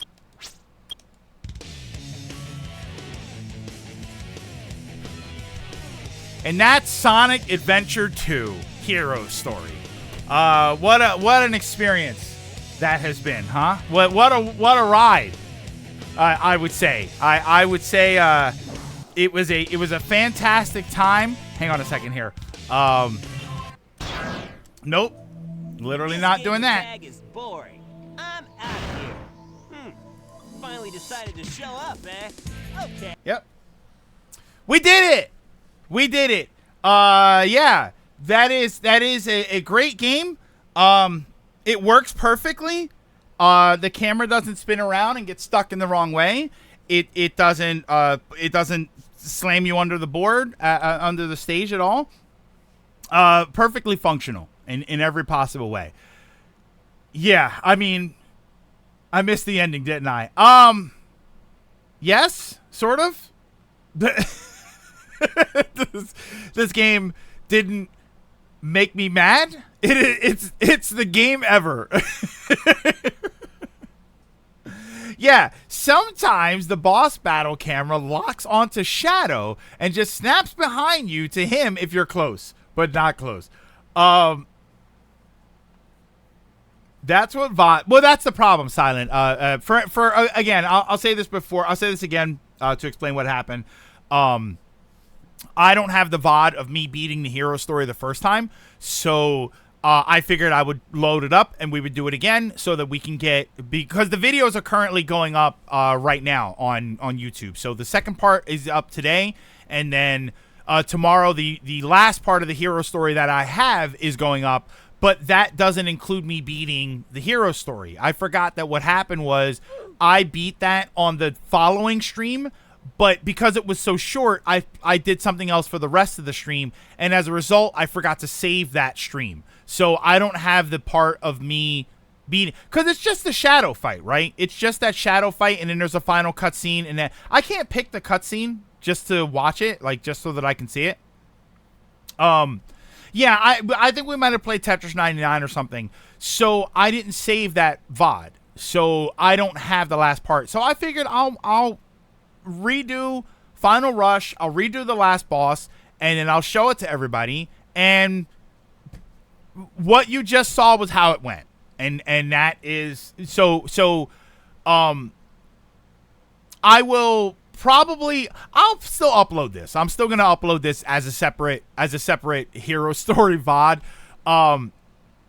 Which means that if you're watching this in order then you haven't seen me play the Dark Story yet. So we had a conversation earlier which kind of reiterates some of the stuff that I talked about at the end of Dark Story. So that's only 2 more streams. So if you want, you can go to the VOD for that, or you can just wait for them to come out. I had a lot of thoughts about Sonic Adventure 2 and in extension the Sonic sort of fandom, and not fandom, but the Sonic games in a way. Even despite this being the only full 3D game that I played, I also played Frontiers, but I stopped that at the third island. So you can get an idea of how I feel about them all. But yeah, if you're watching this as they go up, I'm gonna try and get this part up after the third part. So this would be technically the fourth part, and then the Dark Story part, and then at the end of all of it, I go over my thoughts about the whole thing. Did I like the music though? Yeah, I watched that Hero trailer. I don't know. I didn't think it was too crazy. You know what, Dill, Mr. L? I didn't think it was too crazy because I had already played the game. So I apologize for that. I do think that I probably would have had a different reaction if I had watched that video after I had played, before I had played the game. Uncle reacts to Sonic Adventure 2 Hero trailer. 20 years of playing this game, and never in my life have I seen someone go through the stuff you went through. So I cannot blame you for disliking the game. The game did 70% of those things. For the things I've seen you legit not knowing how to play the game, there's another where the game legit sucks for you. For the sake of asking, been working on an SA2 review. Are you okay with me using a VOD for evidence? Oh yeah, absolutely, absolutely. Yeah, you can go right ahead.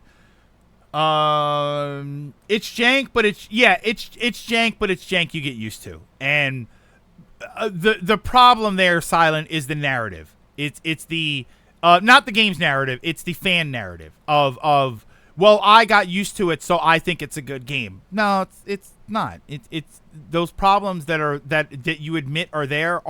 They are problems. They are catastrophic problems that you would give any other game in any other franchise a lot of crap for. But you got used to them. So you learn to enjoy them. You learn to avoid the problems and navigate the problems. That doesn't mean the problems aren't there. Do you own SA1 already? I do not. Well, technically I do on Dreamcast Japanese, but that's the only one that I... Oh, no, wait. I have the GameCube version. I have the GameCube one, but I have trouble playing GameCube games on my setup right now. I don't have a convenient way to do that. Yeah, it gets good after 100 tries. I think it's a matter of context, like the automatic camera. SA1 is jank, but it's a lot more lighthearted story-wise. It has some good laughs. Would I play Shadow? Oh, Shadow the Hedgehog, the shooter, the platform shooter. I mean, I'd be interested to give it a try. I put it here. Okay, this is another good thing to say. This does not put me off of other Sonic games. I am at the very least curious. I am at the very least still curious about the games. And one of the things that, because of the lack of continuity, in a sense, not of story continuity, in gameplay continuity, you know, we talk about how there are things that work and there are things that don't work, and then but they keep changing it. And rather than refine the formula by taking everything that worked and refining it, they do something different, you know, because after this was Heroes, right? So you, instead of taking what worked in Sonic Adventure 1 and then refining it in 2 had a bunch of the same problems. Instead of then refining what was in 2 and making a 3 or something, you make Heroes. Wasn't Heroes the next one? Where you change the whole style of gameplay. Now it's like 4 teams of 3. And then, okay, well, that kind of works. Some people seem to enjoy that. And then, all right, so then we're going to go to 06. Whoops. Never mind, we did something else. Then we're gonna do this, and we're gonna do these storybook games, and you keep changing it. Like Frontier, like legitimately. I would ask Sonic fans, I would ask you guys legitimately. Frontiers had a lot of great ideas and a lot of problems all at the same time. Do you legitimately believe that a Frontiers 2, that the next game will be a refinement of that system? Or do you think they're going to take some elements of it, throw in a whole bunch of new stuff that breaks whatever worked, and it's going to feel like a completely different mess? Frontiers 2 would be a much better game. if they took what they had in Frontiers, refined it, and made a better game out of it. But do you expect that? Given Sonic's history throughout these decades, do you think that that's what they would do, or would they do this exact same thing, which is the next game is gonna be a drastic change. It's gonna be a 70% different game, and it's gonna be like, why didn't they just do this but more? They did that with Generations. Given the overwhelming feedback from Frontiers, I'd expect that. Sonic has only changed drastically 3 times. Everything else is a matter of being better or worse for internal reasons. The only thing I expect is the next game will divide fans. that's like saying the sun's gonna come up tomorrow. If they make a Frontiers 2, the main world needs to be more Sonic-like worlds than Breath of the Wild world like setting, in my opinion. Sonic Punch-Out. From what Izuka said, they're gonna do Frontiers 2. Hey Trios. 50-50 for every Sonic Colors and Generations, which takes notes from Unleashed. There's also Heroes, Storybook, Lost World. Because again, what followed Frontiers? Yeah, and you're right, and you can't even really say that because immediately after Frontiers, you had a different game. You didn't go right to Frontiers 2. You went, but they are different enough, though. I think that it's fair to say that they're different enough. I think it's fair to say that after Mario Odyssey, going to Mario Wonder isn't like, wow, they screwed it up. You don't play Mario Wonders and think we're not going to get an Odyssey 2. I don't play Superstars and think we're not going to get a Frontiers 2. They are different enough that it makes sense. And I think that they both can exist, and I think that they should exist. I think that Superstars should exist in addition to Frontiers. I think 3D and then 2D platforming are things that go hand in hand. It's just like Zelda games. We say the same thing about Zelda games. We like the Breath of the Wild, Tears of the Kingdom formula, but we also want something that's a little more Ocarina of Time, but we also think that top-down Zelda is great. You know, we're happy to see it. We're happy to see that come back in some form or fashion. So I think that they should exist. I think that that's totally fine. But they're radically different from previous 2D Sonic games is my point. But it's not Frontiers 2. I'm thinking more about... I feel like Frontiers has the bigger problem, but... just pick up Outrun on the Switch for $1 on the eShop. Is it OG Outrun? That's so good. I wanna try some of those super scalar games. Did they ever modernize Netflix? Did they ever modernize some of those super scalar games? The Afterburner and Outrun. I know Outrun had like a 2016. Yeah, 2D and mobile. It's like saying Mario Wonder. We get Mario Party Jamboree. SA2 remake. SA2 remake. Yes or no? Yes, 100%. Yeah, I think so. I think that, like I said, 2006 Outrun was 2006. Like I said, I think that there's a lot of potential in these games, in Adventure 2 specifically. I think that there was a lot that I could see that I could enjoy. It's just surrounded by a game that I didn't enjoy, that I had a hard time playing. And I think that some of it was me, and I think that some of it was the game. That camera turning, I did nothing to turn that camera around in that last fight. I did nothing to do that. You can't blame that on me at all. That was the game. The game did that. So if you are able to fix a lot of that, yeah, absolutely. There's a fantastic game in there. And I've said, even with the jank, I can understand why people played that game and said, yeah, they want more. Absolutely. Sagers. He was just here a second ago. He's waddling away. You did boot the game up. Frontiers 2 should take place in Sonic's world with stuff like Angel Island, Casino, Night Zone, etc. My point is, Sega's already shown that, hey, Mania, the 2D equivalent popularity-wise of Frontiers was popular. Let's not do any... Yeah, you're right. So I lack faith the Sonic team will be able to follow through. Yeah, with Frontiers 2. Yeah, you're absolutely right about that.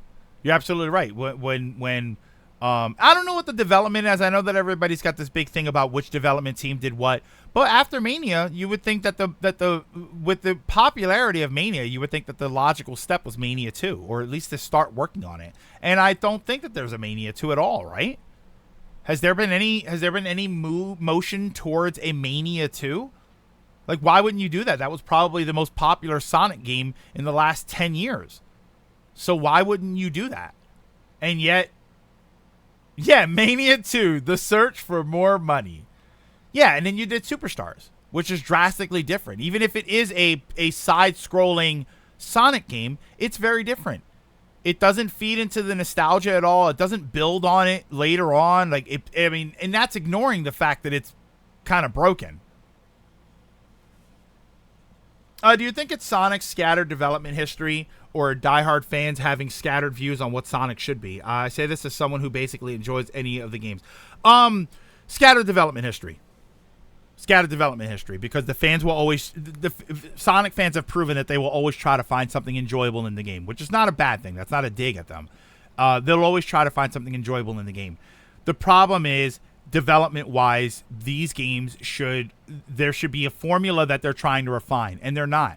They keep changing the formula too much from game to game, so you don't get to settle on anything that works. You don't get to settle on something that people would say, yeah, okay, this is what a Sonic game is. And when a team goes to develop the next Sonic game, they should be building on that. And it doesn't feel like they are.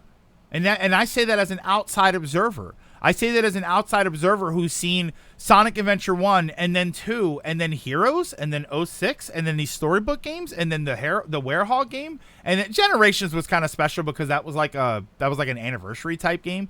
And then you see Mania, and Mania is incredibly popular. And then you do Forces, and then you do Frontiers, and then you do Superstars. It's all over the place, and I don't understand why.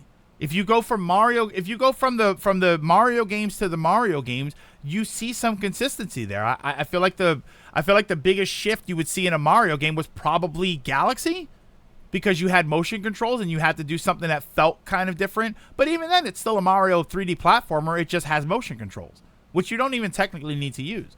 There's still consistency there. When you play Odyssey, you see 64.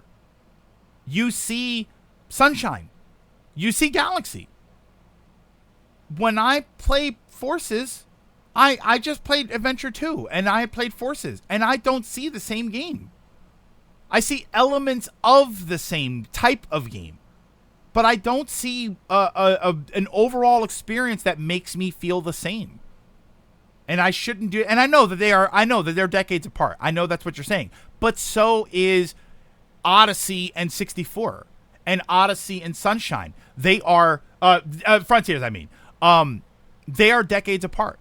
And when I play those games, and I look at those games, I see similar games with refinement throughout the years. And I don't see that with Sonic games. I look at Sonic games, and I didn't play some of them, but I watched them be played. I watched Generations be, like we did play through for Generations on the stream, on the SGB. I was there for some of the Werehog stuff, so I think like most of that game I was there for, so I saw enough of it. And what I saw was, I see similar things in the way that platformers are similar, in the way that the franchise is going to have rings and it's going to have speed boosting and stuff. But I also see them trying to do so much so different every single time that 10 years apart, if you get 4 games in 10 years, they're 4 drastically different games, and they shouldn't be.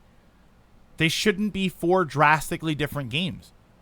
I should see. I look at Link to the Past and Ocarina of Time, and I see the same kind of game. One of them is 2D, one of them is 3D, and I see the same kind of game. And there's no reason I should have a Frontiers, a Superstars, and a Forces, and an Adventure 2.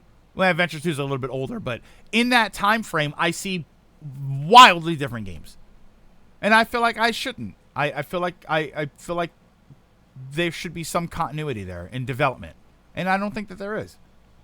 And again, this is all my opinion. This is an outsider's opinion on what I see from the Sonic fandom. The problem is, when I talk to Sonic fans about this, like on stream and off, everybody seems to agree. People who like Sonic games seem to agree that these problems exist. It's just a matter of whether or not you care enough. Hold on, you said follow-up question. Do I think the new Super Mario Bros. Series will be looked back on more fondly later down the line for being quality platformers, despite all feeling the same game again? The same could be argued for, say, Mega Man. I think they'll be looked at fondly. Are you talking about Wonder? I think Wonder will be looked at very fondly. I think Wonder did enough of the same and enough different that I think it was a good balance of it. I think that it was very clear to see the Mario experience, the Mario 2D platformer experience, in a way more refined way with Wonder. Yeah, new soup. New, I think most people agree that new is fine, but it's bland. New should have been what Wonder is, but new was like vanilla ice cream. I don't particularly think they were bad. I don't particularly think that they controlled bad. They functioned. At the very least, they functioned. But I don't think they were particularly awful. I just think they were boring. And I think that Mario platformers have a legacy of being fun experiences. And I don't particularly think they were fun. I think you played them because they were Mario platformers and then you moved on. Yeah, not all vanilla ice cream is created equal. Sega pushes a big step. Still not given enough time from Sega to finish. I'm not confident Sega won't rush things again when the game gets close to release, which Sega loves to do to poor Sonic Team. One clearly doesn't treat the other seriously until Frontier surpass reasonable expectations from Sega. But you can't do that. You can't, you know what I mean? You can't support it after it already sells because it probably didn't sell because you didn't support it. Yeah, they were just bland. They were just really bland. The new games. I just don't think that they were particularly fascinating. I don't think that they were experiences that you feel like you need to go back to. Wonder, I think people will go back to Wonder later on. I think new people will play Wonder later on and say, this is amazing. This is fantastic. I remember why I fell in love with this game. I think that the new games are like, they were there. We played them because we had them. But yeah, that is... So I'm sort of technically wrapping up Sonic Adventure 2, but not really, because if you're watching these in order, there's 2 more parts after this. New Super is bland. I also think Wonder is kind of bland compared to other 2D platformers that have come out since the end of New Soup. That I don't hold it as high as others have. Like I said, the honeymoon phase with Wonder is over. How do I feel about Wonder now? Community Day Superstars 4-player co-op, not on your life. Wonder. What's a good way to describe Wonder?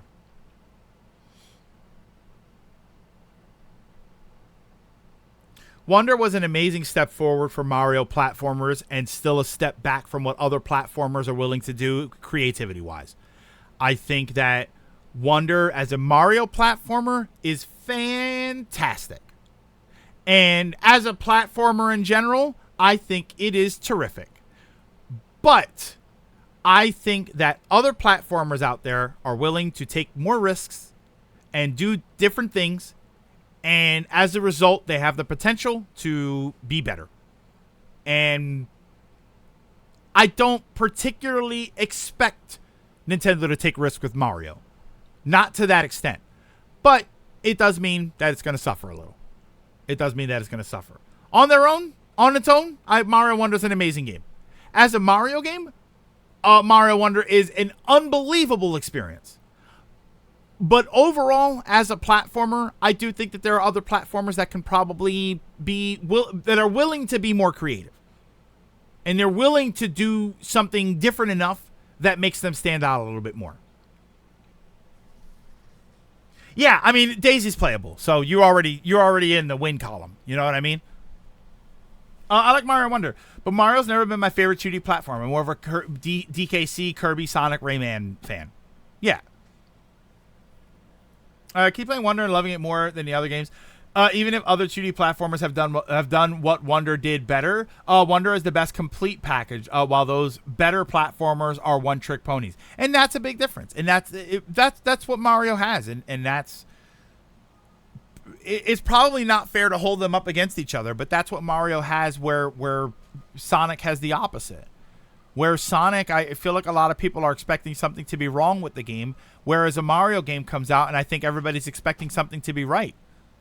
They think maybe there might be some problems, but for the most part, if you buy a Mario game, you're probably expecting to get a quality game.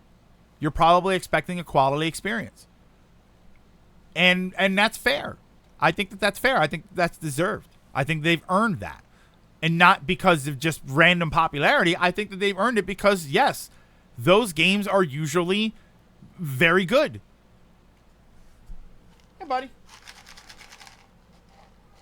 There you go, buddy. I'll just give you some treats. I won't mess with you. I don't think Crafted World is that bad. I liked Woolly World. Yoshi's Woolly World. I liked Woolly World. I mean, I liked Woolly World, but Woolly World is very blatantly a kid's game, you know, which is not bad. It's just maybe that's not for me. It's like Princess Peach Showtime. Princess Peach Showtime I thought looked like a pretty fun, interesting game, but I had a feeling that it was gonna teeter too much onto the easy for kids side, and I know that wasn't going to appeal to me. There was going to be something more that I wanted. People praise Rayman Legends for their precise timing, platforming that you see Wonder doing selectively, but that's literally all I got from Legends. That's its only trick, and it doesn't mix it up enough to be more than that. Yeah, I like Woolly World. I played the demo for Crafted World, and I was like, it's fine. I found it. Ironically, this is the weird irony of that. I found Woolly World to definitely be a kid's game.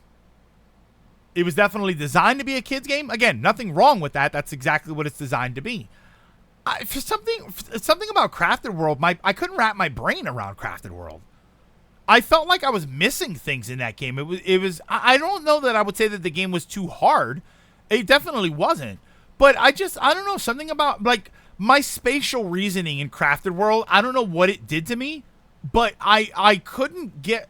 Maybe I just didn't play it enough. But I couldn't wrap my head around the fact that there were things behind things behind things, and it would throw me off.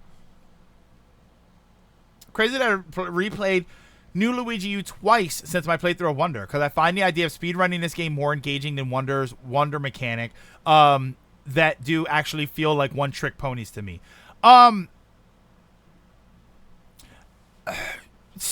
Marcos, you mentioned speedrunning, and I think speedrunning is a different thing. I think even a bad game, even a game that everybody admits can be bad, can be a fun speedrunning game. So I think that speedrunning is a whole different conversation. Especially since I would argue that most games are not designed to be speed. Is it speed ran or sped run? I think it's speed ran.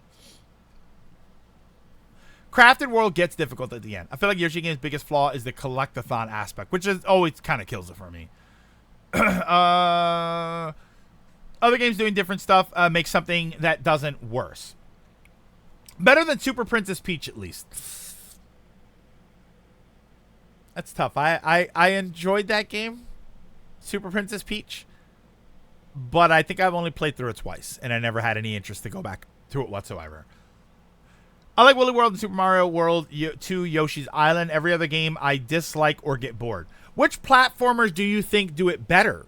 What platformers do I think do it better? That's tough because I usually aim for Metroidvanias, and Metroidvania is a whole different type of game.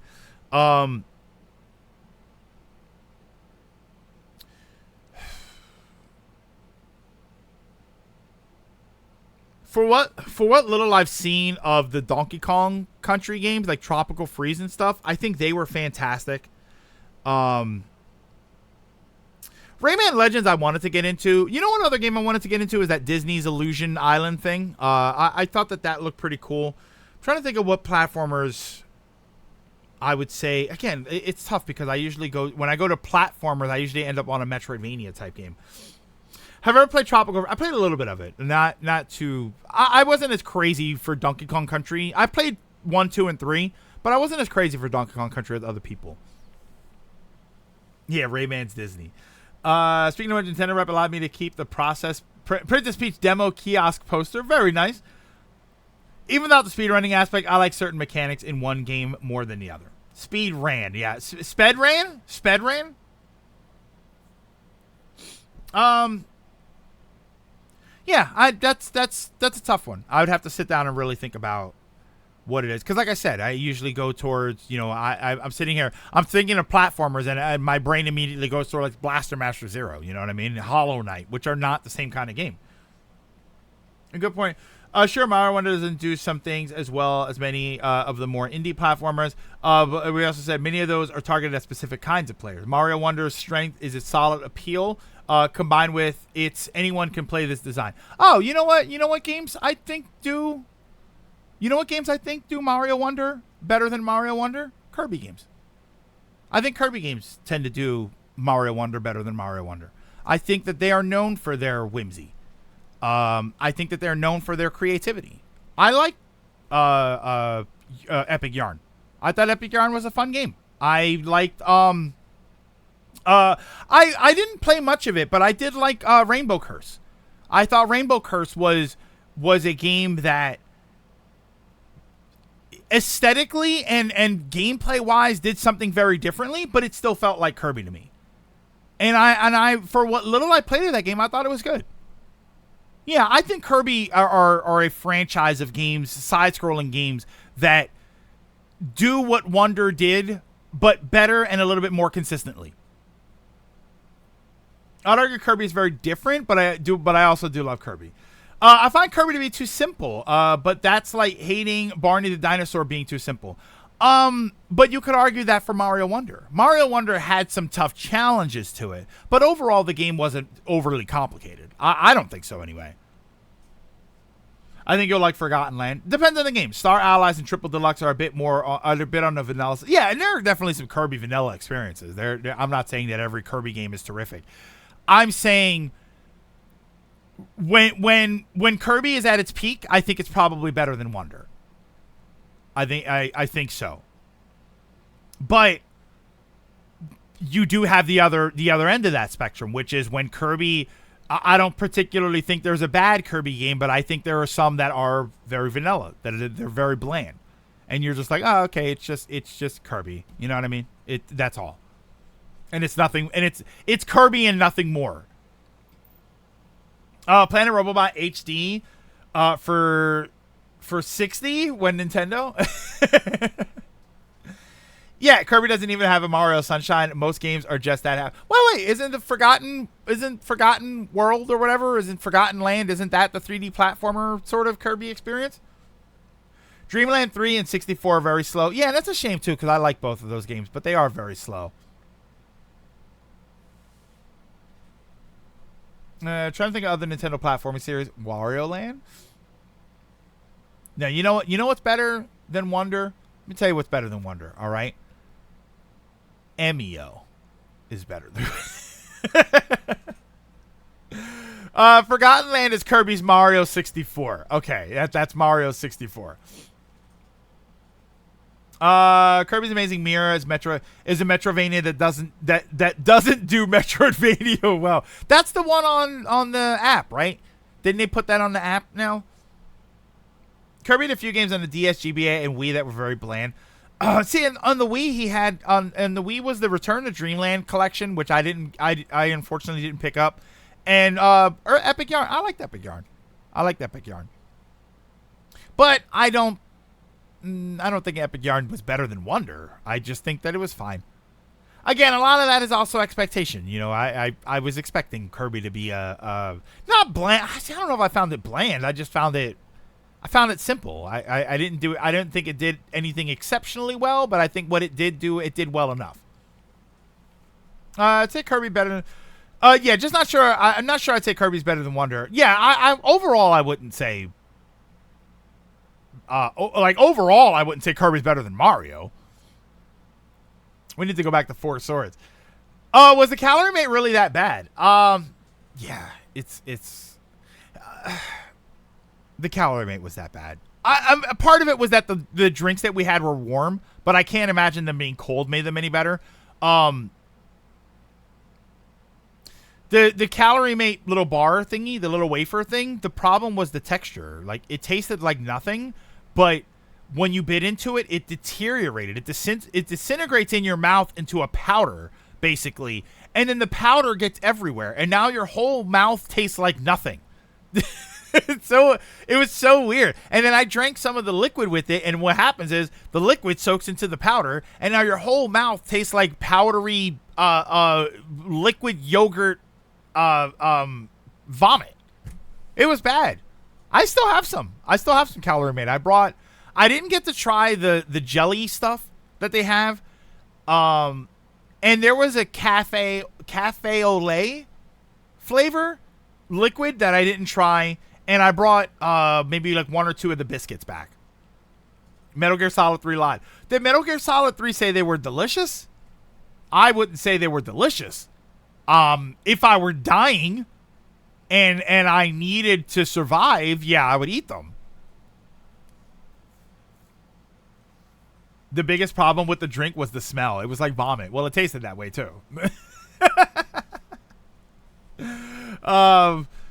The Force was released on the NSO GBA app. I agreed. We need no. You know what we need? We don't Switch Warrior. We don't need a new Four Swords adventure. We don't need a new Four Swords game. We need Four Swords Adventure on the Switch with online multiplayer. That's what we need. They're the best health restore, and Snake exclaims, "I want some more." Well, he wants more health because he doesn't want to die. The whole joke is Snake loves Calorie Mate, but everyone else didn't get it. Yeah, Snake. I mean, Snake has a lot of problems too. Isn't he a clone? What are those pickles in Final Fantasy IX that were supposed to smell horrible but taste great? Probably pickles, because I think pickles. Everybody says that pickles are delicious, and I think that pickles smell absolutely disgusting. So there's no way they taste good. There's no way I eat a pickle and think that tastes great, because that smell is atrocious. Atrocious. However you say it. Oh, Snake is saying he wants s'mores. Oh. Yeah, pickles. Nah, it ain't working. It ain't working. There's nothing you do with pickles that makes it work. All right. So here's what we're gonna do. You just haven't had a good. See, here we go. Here we go with the mac and cheese again. Right. You just haven't had a good pickle. What the hell is a good pickle? What do you have, Marcos? Do you have pickles that smell like cherries? Because if they smell like pickles, they are ass. They smell terrible. Doesn't involve arms for this. See, nice and cold. I don't care about nice, cold, and crisp. I care about it smells like ass. And they do, and they stink. And they stink. No, that's women. I'm sure some fellas will give me the answer to. Later, Suave, have a good one. Pickles are gross. You know what my favorite video of pickles is? It's the one, I think it's Pickles, where they give it to the dog. Did you ever see the video where they try to give the dog a pickle? And like he's like, he throws the dog a slice of pickle, and the dog, it goes in his mouth, and there's no hesitation. It goes, and the dog flicks the pickle right out. It's such a funny clip. And it's like, that's me. That's me. If you did that and you threw a immediately it would be out. Oh, God. It's so funny. If you find that clip, just let me know. It's such a funny clip. All right, but we're going to take a quick break. I'm going to run to the restroom. I'm going to get some coffee. And then when I come back, we're going to find something to play. I don't know what we'll do. I don't know what we want to do. I mean, what do we got? What the heck was that? Oh. Hold on. My screen just like blacked out. I think it's because my capture card sort of moved. Hello? Okay, that was weird. Wait, I just lost my screen. There we go. Okay. Wait, what? Why are things everywhere? What's happening? Oh, wait. I said that we have Mega Man X, so maybe we'll play Mega Man X. I need that there. I need this there. Is it this one? Let me see. Is it this one? Yeah, hold on. You want a treat? Look at how fast. That's the clip. There's no hesitation in that dog's instinct to get rid of that pickle as fast as possible. That's funny. Go to Mega Man X and just leave it on the password screen. Helldivers 2?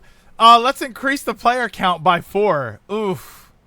Helldiver. I haven't played, man. I know that that's not a new thing. I just haven't played Helldivers in forever. Oh yeah, we'll talk about that horror stuff too. We'll talk about Emio. But yeah, give me a few minutes and I will be right back.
Hey, with Priceline.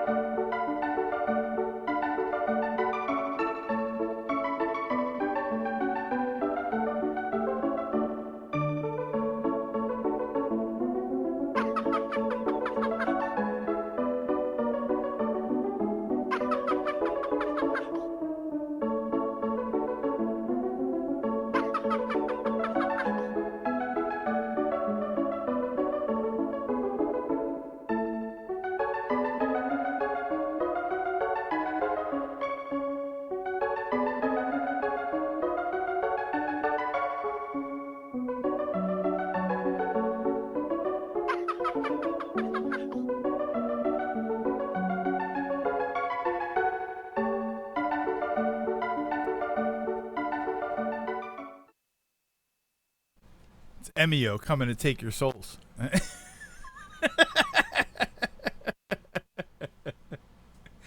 It's Emio. They misspelled Elmo. They got it right. I see you guys talking about it. So.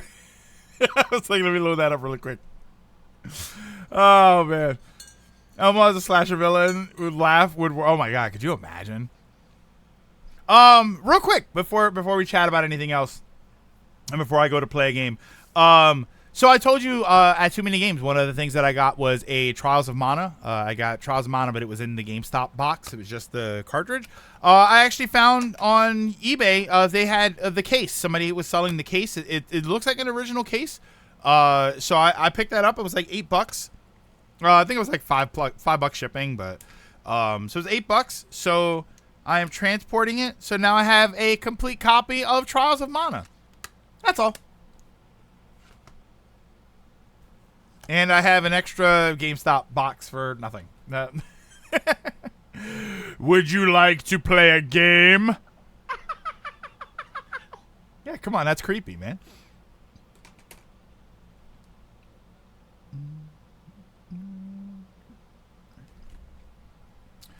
Throw away that GameStop box. Worthless? Do I have any? I wonder if I have any, I don't know if I have any Switch games. I was gonna say GameCube.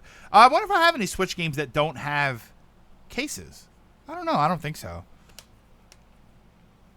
You know what I like about this box? This is kind of weird. I didn't think about this until just now.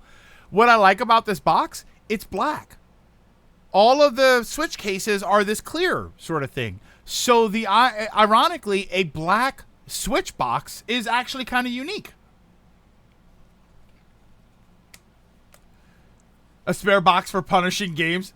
I really want to get Trial of Mana. It looks really fun. My backlog is an Excel sheet already. I mean, the funny thing is, I've said plenty of times before, I've played almost every Mana game out there, and I've never beaten any one of them. So it's ironic that I was like, oh yeah, Trials of Mana, this looks pretty good, and I probably won't finish it.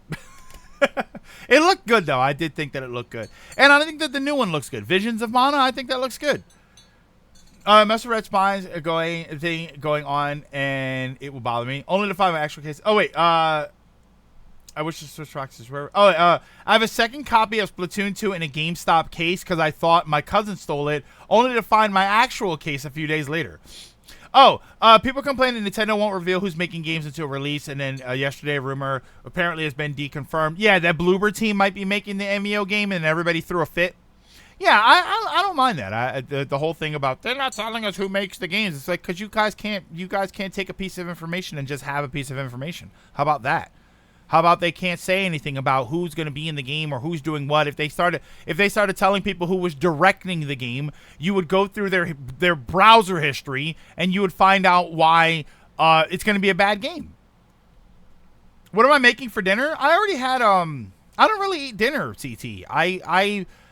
Before stream, I had a chicken breast, like with barbecue sauce, like barbecue chicken breast, and then some bread on the side.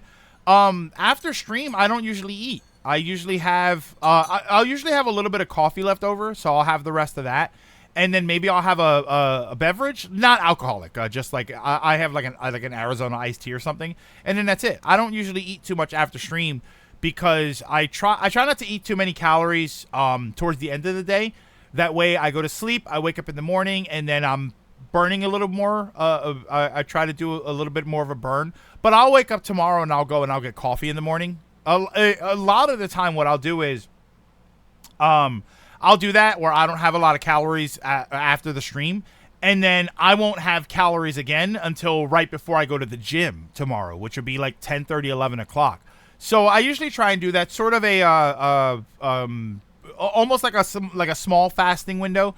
Yeah, so I usually try and do that. Yeah, so I won't have food after the stream. I already had my chicken breast with some bread, and then after the stream, like I said, it'll be like half a cup of coffee, like half of this, and then I have a Arizona iced tea light. So it's one of those Arizona the tall cans, but the whole thing is only 140 calories, and then I won't have calories again until tomorrow morning. But that'll be like 5 o'clock in the morning. And currently running a theory that it could be the next Suda 51 game. Making chicken breast fiesta lime skewers for dinner. What about you? Yeah, I take a chicken breast for today. What I did was I take a whole chicken breast, I cut it lengthwise, like fillet it, and then I put I put both a barbecue sauce on both sides, and I throw it in the air fryer for 15 minutes. And then I have that, and then I put a little extra barbecue sauce on it after it's done, and then I have some bread, and then I wipe up everything with bread. And that's pretty. I mean, the bread is kind of extra. I was feeling bready today, so I felt like having some. But usually I'll just have the chicken breast, and then that's it. It's good protein, it's good calories, but not too many. Our air fryer's good. Air fryer will change your life. The last time I got a kitchen appliance that changed how I made food as much as an air fryer was a good quality rice cooker. Was just actually no, I would say just a rice cooker, because when I got a better quality rice cooker, I just increased my rice game. But when I first got a rice cooker, that was game changer. I think the appliances that are change your life in your kitchen are an air fryer, a coffee maker, and a rice cooker. Toaster oven, pretty good. Toaster oven's pretty good. Blender, food processor, Food processor is really kind of like if you need it, you need it. If you don't, you don't. Yeah, I would say those three are like, they'll change your game. Which rice cooker would I recommend? To be honest, I'd recommend any rice cooker. I think even the most basic rice cooker. No crock pot.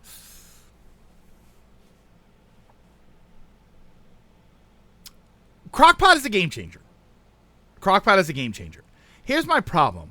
Crock pot is a commitment. You gotta know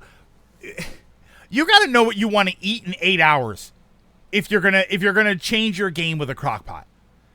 I don't know. Sometimes I get to dinner time and I'm like, I don't know what I want. I can't decide at the last minute that I want something out of the crock pot. I have to decide in the morning that at dinner time, I am going to want crock pot food. So I can't do that early. Rice cooker, if I suddenly decide I want rice cooker, yeah, rice cooker's pretty clutch.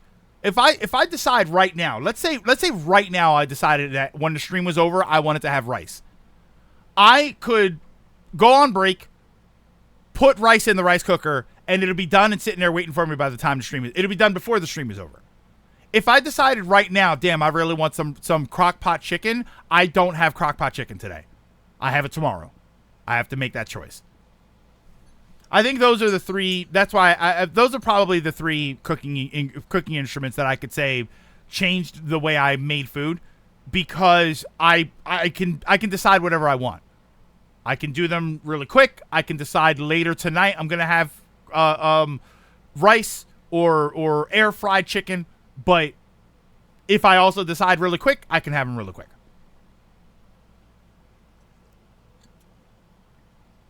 It's a commitment, but I think its overall impact still puts it as essential.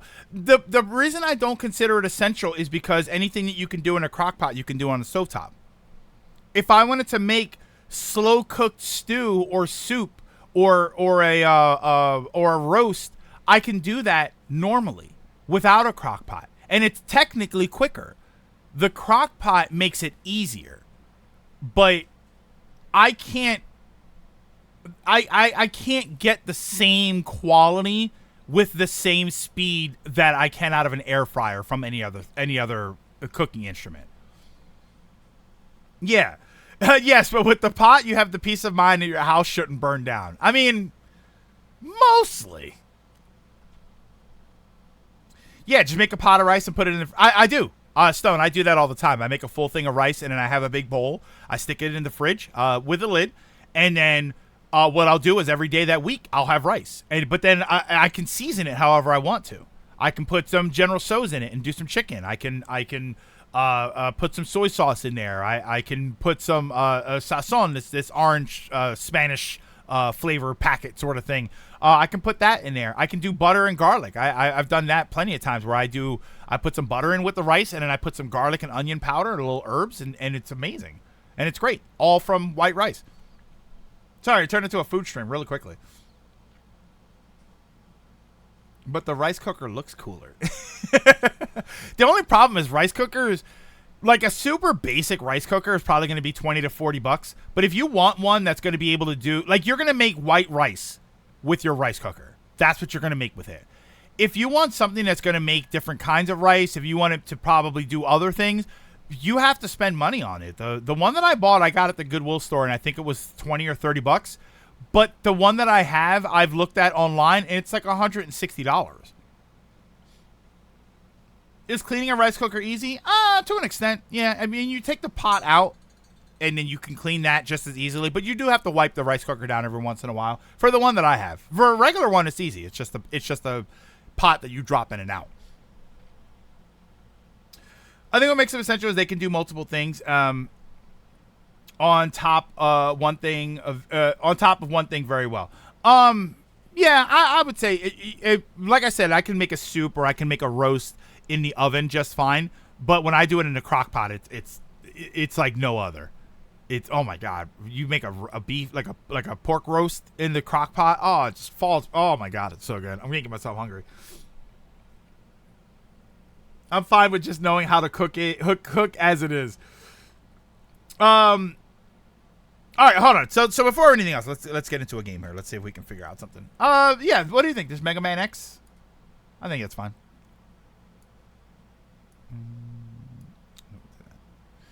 And we'll do that.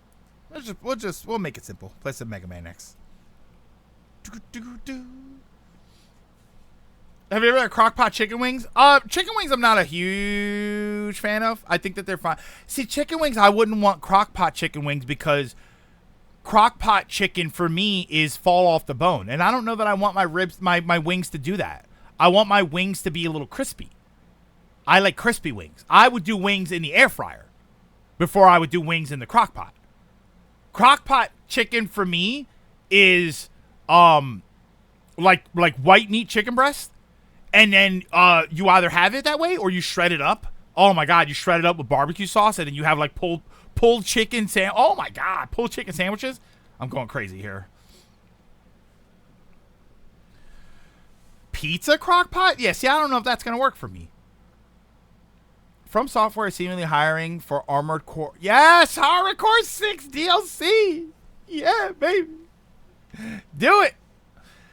Lamb on the bone in slow cooker is great because it's normally so tough. Yeah, it's normally so tough. Like a bottom round roast is normally a very tough roast, and when you do it in the crock pot for 8 hours, oh, it just disintegrates when you hit it with a fork.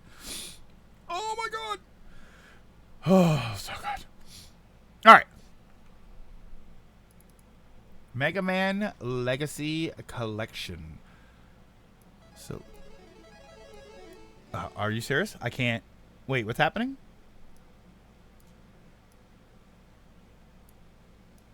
Why is this not working? Hold on. I'm switching over. Just. I'm turning it up. Oh, and then I have to change this over.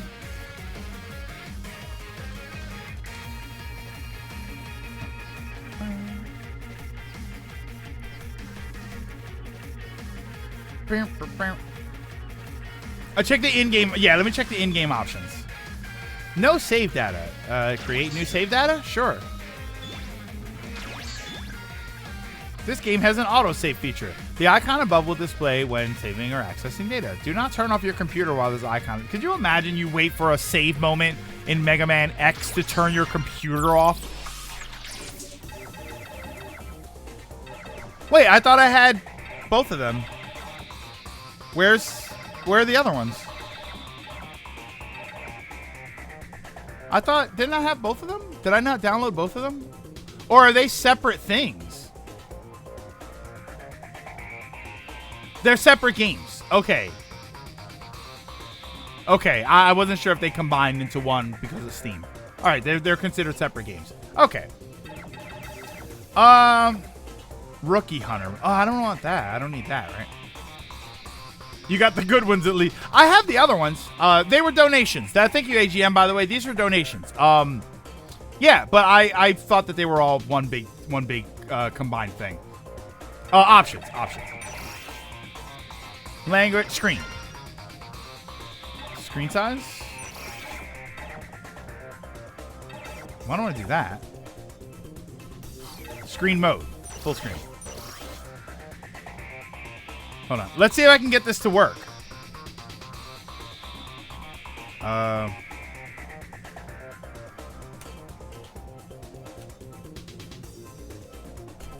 We never got this to work.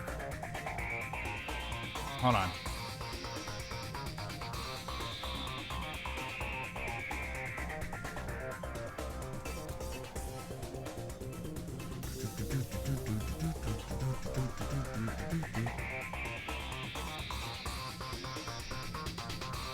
Hello? Where's my window?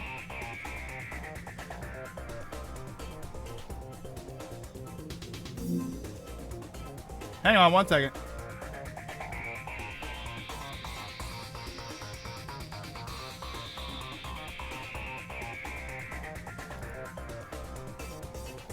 Where'd my window go? Yeah, it was one of those, but I couldn't figure out which one it was. Wait, why did my screen die on me? Hold on.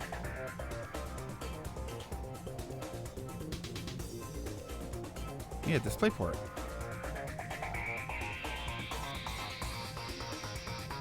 Hold on. I can't see anything on my center monitor. Which means I can't see the game.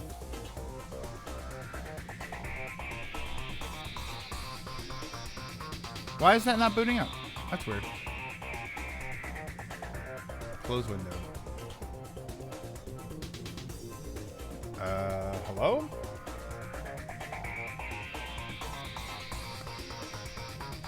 Hold on. Whatever it did, I now can't see the game.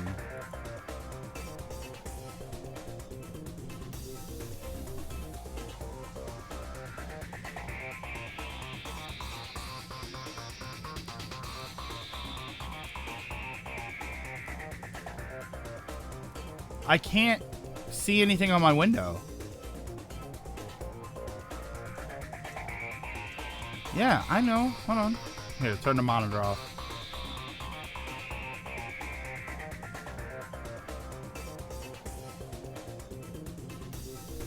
Hopefully we're still streaming.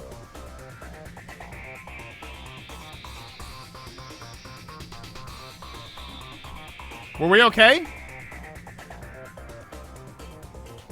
What's happening to my game here? Yeah, it's on Steam. And then when I click the taskbar icon, just close. I'm clicking the taskbar icon to close the game, and it's not doing anything. Steam. Open Steam. Store.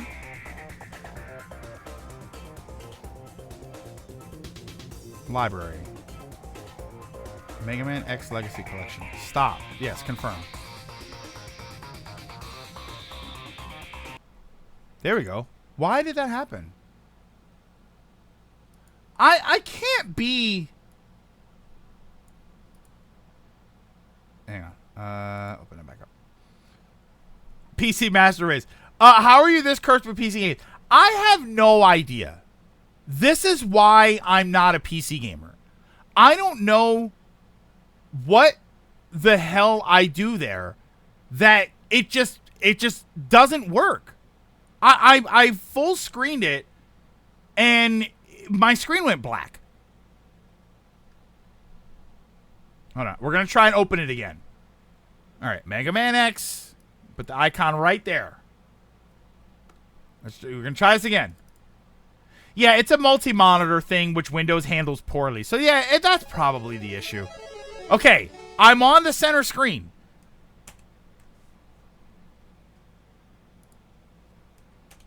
It's not Shift Windows left. No. Why did we used to get that to work before? I can see it now. Now I can see it. We used to get this to work. I have 2 monitors. I have 3. So that's my problem, is that it has no idea what to do. Well, I can see it now. I can see it now. All right. So let's go. Spaghetti-o. So screen. Let's go to full windowed. Windowed full. Because windowed, I can drag it around. I think. Wait. Why can't I drag it around?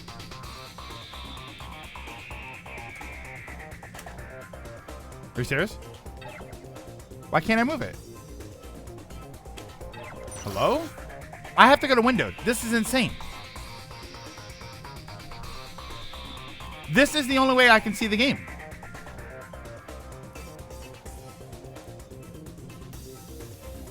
Something is wrong with my OBS. Yeah, now you can't see anything on my OBS. Hold on. We'll do that. We'll do that. And now you can't see. Oh, no. I unplugged the thingy. Hold on. That should fix that. Yeah, I unplugged it. Change the resolution in windowed mode. Oh, resolution. Oh, wait. Why is that? Ew. Hold on.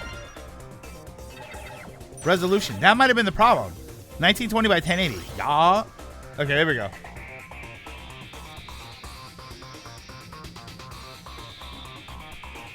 Okay, now we're good. Now we're good. And then now I can switch this back.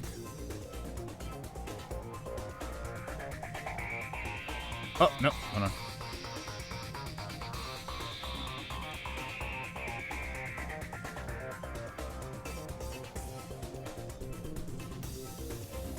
Yeah, I know it was the wrong input. Come on, Asus monitor. There we go.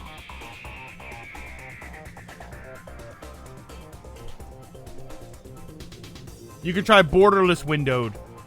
It only had 3 options on there. There we go. Yeah, no don't worry about VSync. Now I can see everything. Yeah, it had. Yeah, this is fine. This is fine. Oh wait, filter. Oh, wait a minute. Uh-oh. Okay, we got 2. Yeah, windowed full is what I was trying to do, and it didn't work before. I wonder if now that I changed the resolution, I wonder if that would make it work.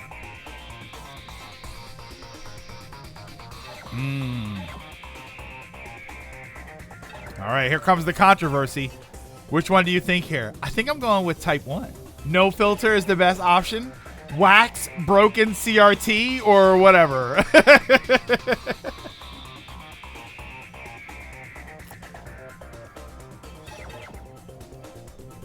This reminds me of Super Eagle. I think is what it was called.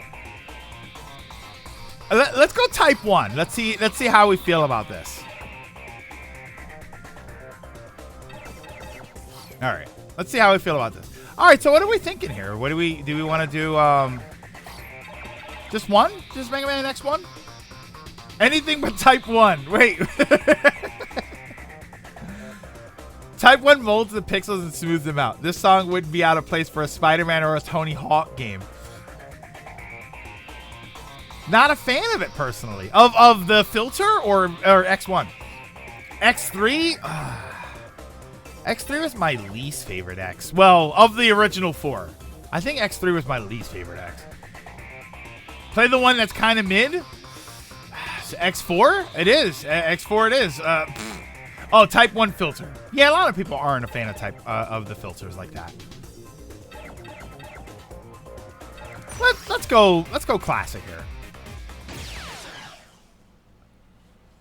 Let's go classic with the crazy filter on it. Look, it's so cartoony looking. It's so weird looking with the filter. You know, no, I think the X4 is fine. I was just ragging on it. X2 is my favorite. Out of the 4 though, X4 is my third favorite. X2 is my favorite, and then X, and then X4, and then X3.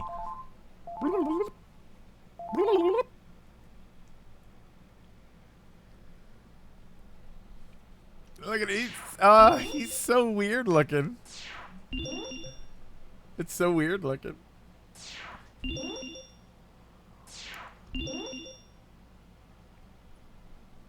I love X2. I think the music is so awesome. Which is better, X series or X series or classic series?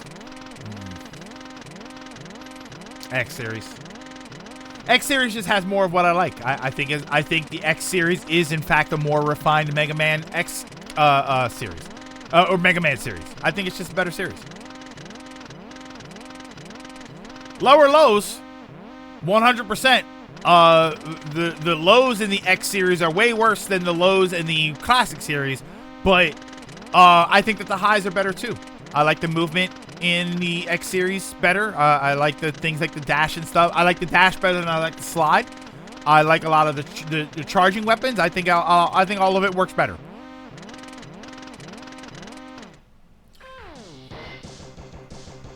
You're on blast with the new bone truck. I saw what's their name? Squishy or something?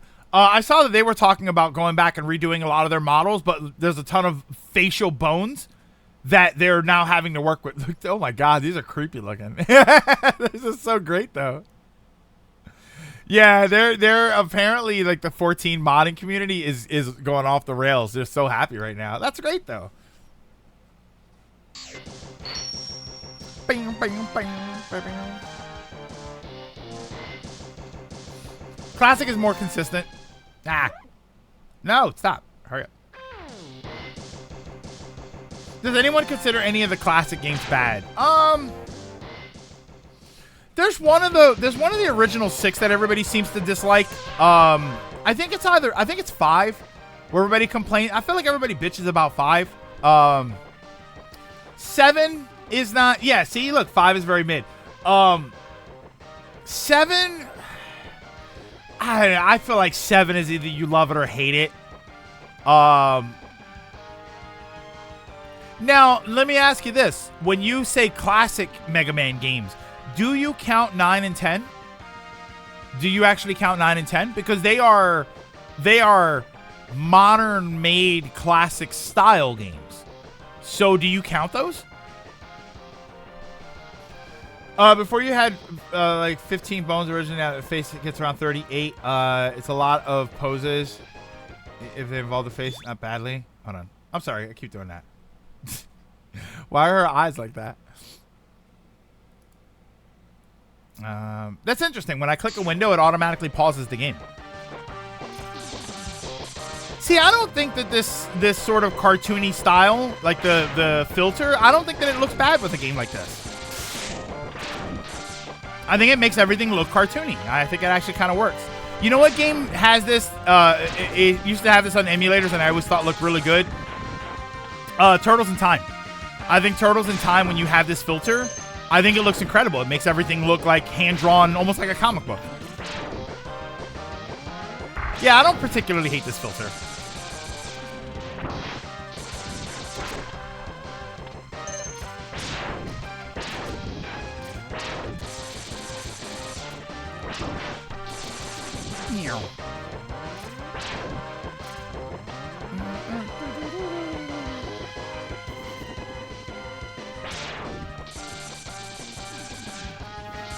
Ah!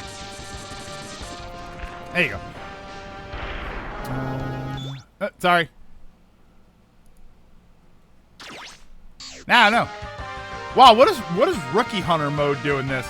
I played all the way through 9 to 10 because I never had it on WiiWare or 360 back in the day. It looks fine in motion, but it looks blobbish. Yeah, I don't know. I feel like it's just like we're kind of not used to it. You know what I think with this filter in particular? I feel like if oh no, I know that it's easy mode, but I wonder, is it just like you don't take damage? What I wonder about this filter in particular, if you had games that were doing this naturally, like let's say Mega Man X3 decided to do this, would people have said, "Oh, this is awesome"? Like back in the day, would they have said, "Oh, look, they kind of changed the way the sprites look. They look so much more detailed now," or they look so different, but it looks cool. It looks more cartoony. Like, do you think it would have been well received? Take less damage.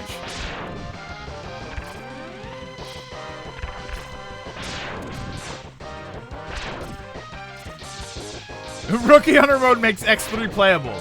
Back in the day, I think people would have been more receptive of it. I think they would have said, "Wow, they kind of changed the sprites up a little bit, and it looks kind of interesting. It looks a little bit more hand drawn." This is what I think people would have said.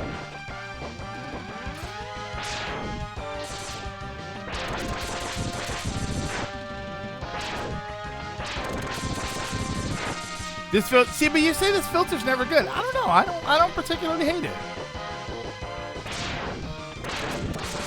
Can you change it on the fly? Filter. It's got to be better than that one, right? Isn't this like bad? Oh, this is like fake scan lines. I hate fake. I don't think I've ever played a fake scan line filter that looks really good. Yeah, I mean, this is just so much better. I don't think that the other one is terrible, but this is just so much better.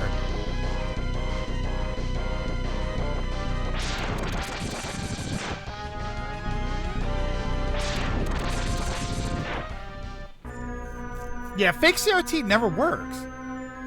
On paper should be okay, but it's like removing the grain from film. You're just kind of hurting the image to an extent. See, here's the thing. I don't think CRT filters look good.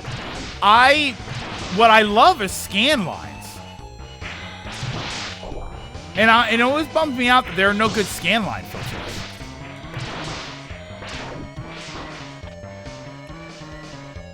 Can't you win that fight?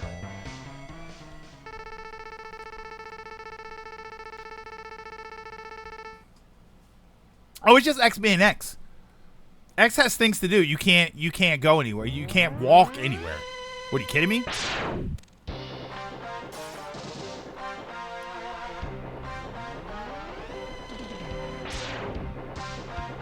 So you admit that it's not good. It's a bad option. Yeah. And Stone, like you joke, but yeah. I think ultimately that filter, I think it's not a particularly good filter. I think that some games it looks okay, but if you told me to critique it overall, no, I would say never use it. The amount of games that I've tried that filter on that don't work with it, that don't look good with it, far outweighs the games that I think do look good with it. You can't be Vile. Speedrun is taking as much damage as possible before getting to Vile. Well, I know that there's so like I know that you can't beat him as in kill him, but Ridley at the beginning of Super Metroid, you can beat Ridley in the sense that if you do enough damage, he drops the baby. you don't win. Obviously, you get the same result. But then he flies off. So I know that you can do that. I wasn't sure if there was like a can you damage Vile enough to the point where the arm breaks off or something, and then it automatically ends the fight. Because both of those fights you're technically meant to lose.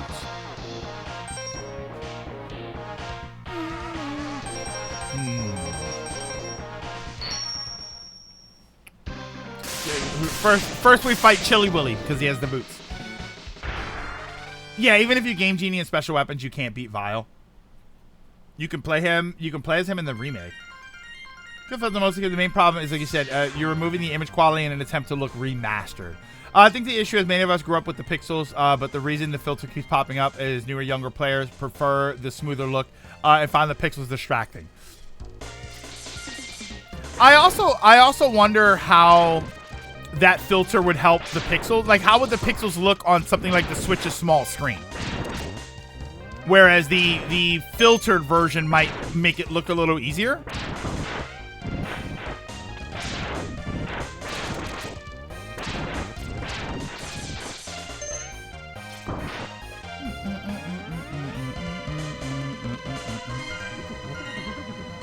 Ow.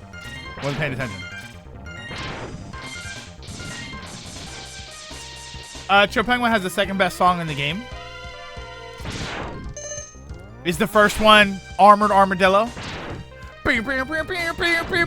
Which I hear a million times because I always try and get the fireball.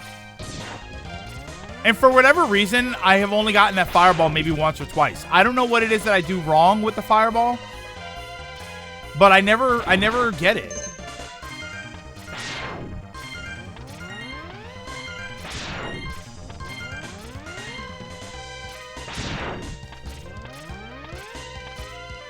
Why does it feel like he's moving slow? I guess got on the boots.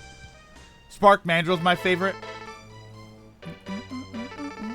I do Storm Eagle early because his weapon is I used to do Storm Eagle early, and then I always switch between that and Chill Penguin. I just like that I get the boots early.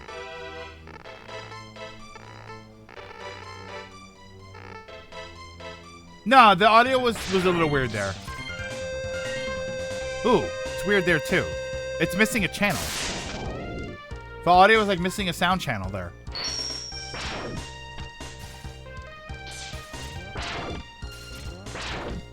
It's also a little stuttery. Am I the only one that sees that when I move really fast? Whoa!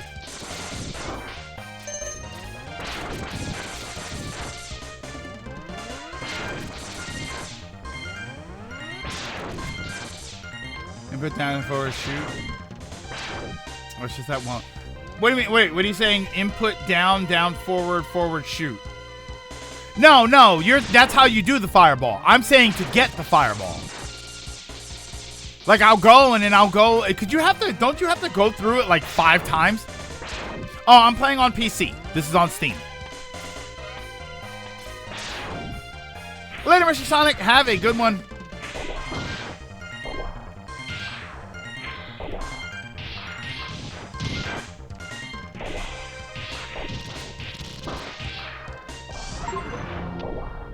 The heck was that?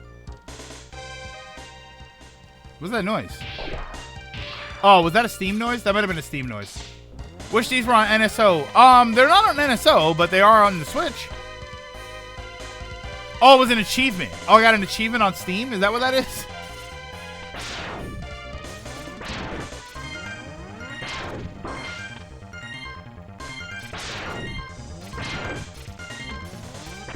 Ow. Ow. Ow.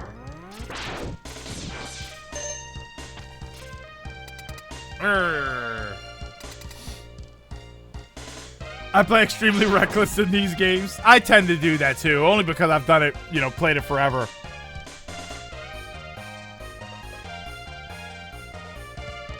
Four deaths with maxed out sub-tanks, hard containers, and all weapons. Wait, 4 deaths? What do you mean 4 deaths? Check out if you use to go no filter. They constantly say it looks weird. They apply a filter, go much better. The more I've looked into it, the more consistent that is with younger players. Interesting.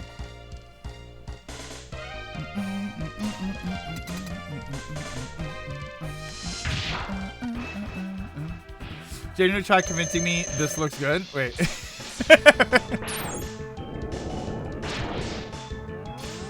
Whoa! Oh no! Oh no! Get up! No, I think I'm dead.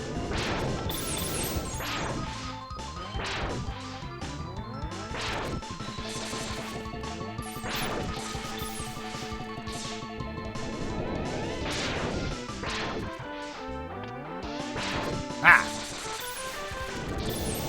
Whoa!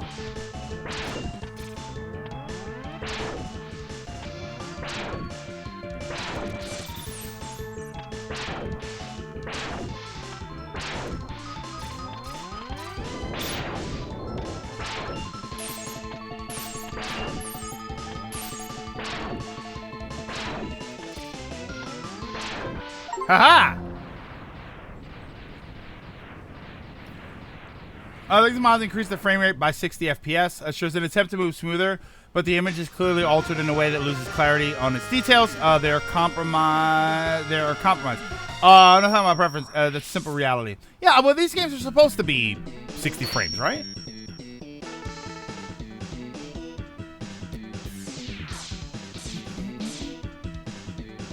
Do I have the audio set for surround sound or something?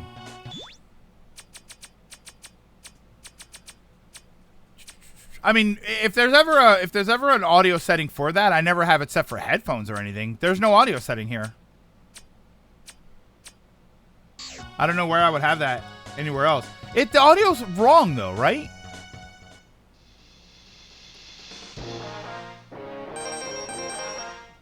Like this audio sounds fine.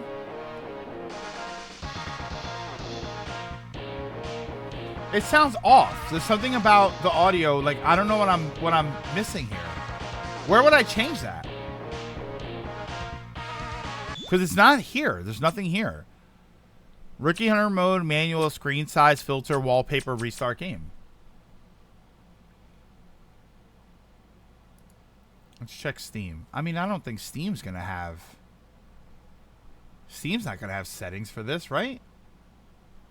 Guides, support. Yeah, there's nothing in here. I can't change the sound settings in Steam. I'm gonna screenshot the pathway after the next stage, then go into settings and check. Well, it says it has a save feature. That's why these are just the legacy games. Yeah, maybe it's trying to play audio on a speaker that isn't there. I just don't know where I would set that. Because I don't have a surround sound on my PC. All I have is left and right. I don't even have like the subwoofer set up.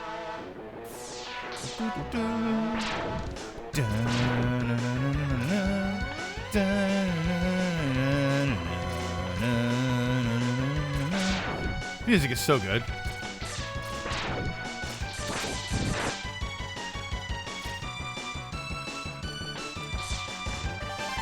If you leave the game, you should be able to check audio settings. Oh, wait. Okay, so yeah. So hold on. So let's... Because it said that it's saved, so... Or I think it's saved. Exit game. Restart game? Any unsaved data will be lost. On the main on the main collection menu. How do I save? Can I just... Oh wait, I can't escape. Here, we'll beat the stage. We'll beat the stage. Yeah, there was a save button. I thought I was hitting it, but because it says hit Y and I don't know what Y is on my controller. Exit! Exit! So we'll beat the stage first. Well, that's the thing. There was a save button, but the game, it specifically said that there was an auto save.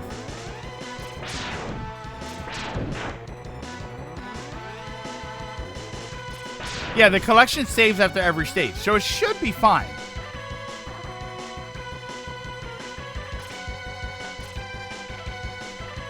Right. Nothing now.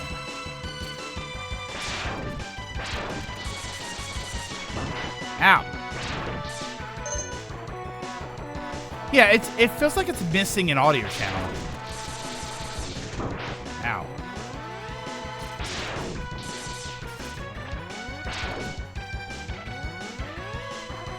Yeah, Y is triangle. Oh, wait, I love killing these guys. That's so cool. Woo. It's a little stuttery.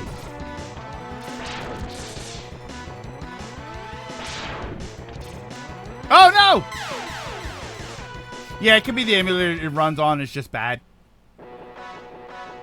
Imagine if my PC is not strong enough to play Mega Man X1. Like, how bad would that be?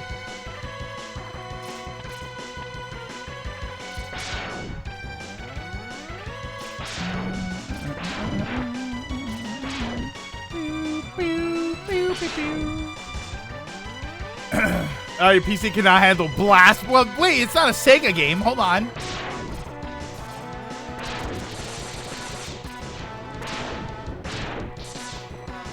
Be a computer from the 80s predating it.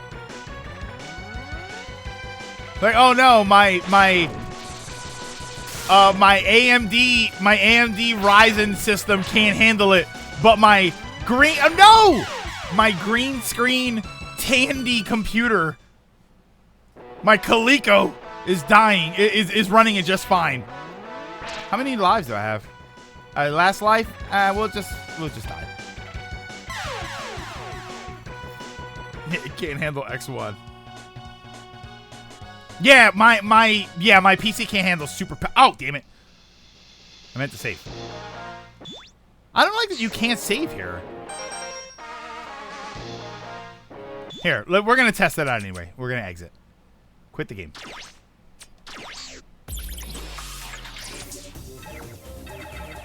Options.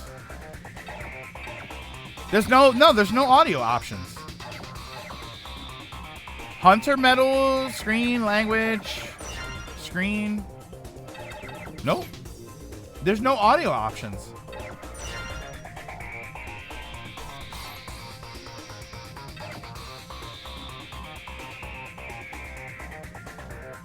Oh, you screenshotted it, Kia. Thanks.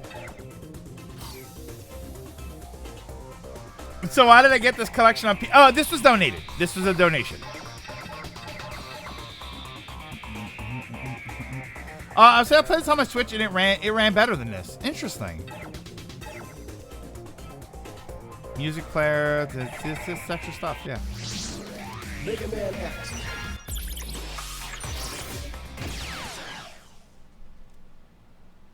Let's see. I mean, it looks like it's just gonna start the game over.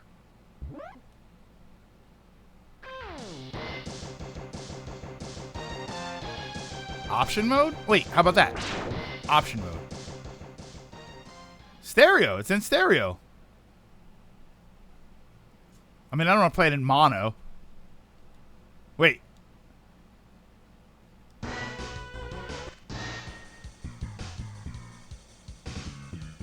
I'm going to turn it up a little.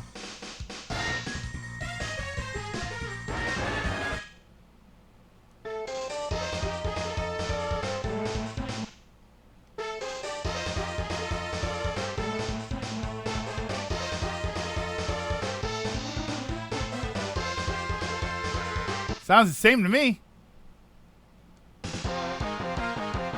Wait, do you think mono sounded better? Oh, hold on. Stop.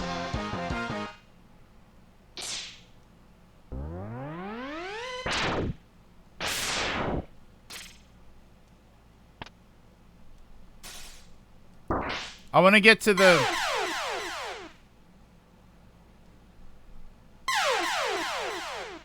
It did a little better.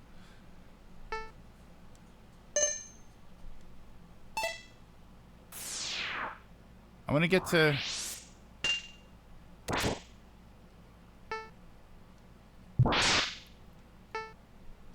They don't play really quick.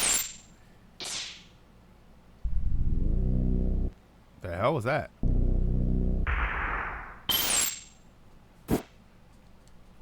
I want to hear the power up, the capsule, because the capsule sounded really bad.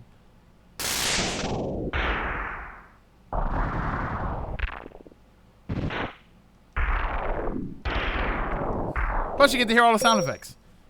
Excuse me, somebody worked really hard to make these sound effects. You should appreciate them. Tell you what, they worked harder than the people on Sonic Adventure 2. Yeah, exactly. Yeah, I don't remember half of these sounds.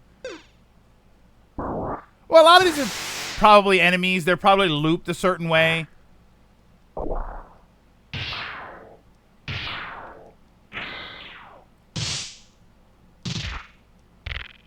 I want to get to the...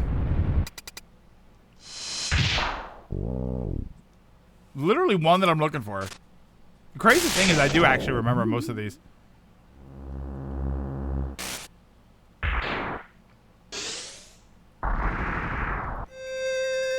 Oh, wait.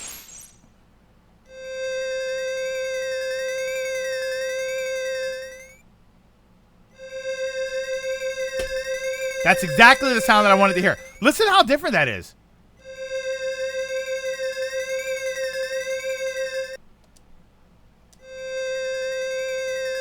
Why is it doing that? That's so weird. That fixed everything. Hold on.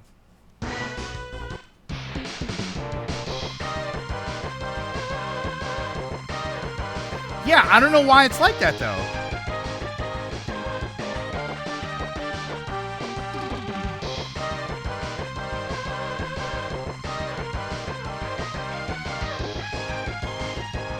Oh, later, CT, have a good one. Hold on, now I'm kind of curious. Wait.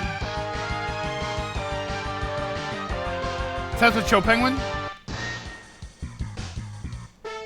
No. Which one was Cho Penguin?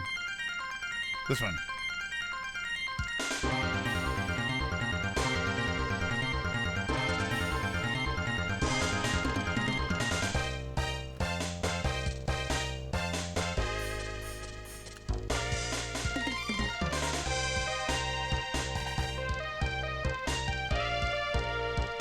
That sounds great. Hold on, I'm gonna shift it. Oh no, wait.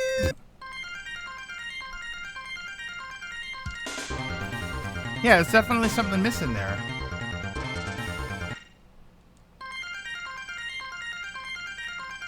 Well, I have this going into my thing through USB. Hang on.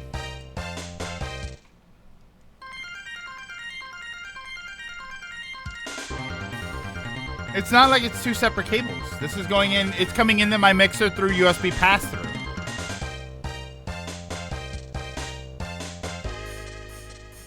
I mean, I know that my mixer is messed up. I know that I need a new mixer.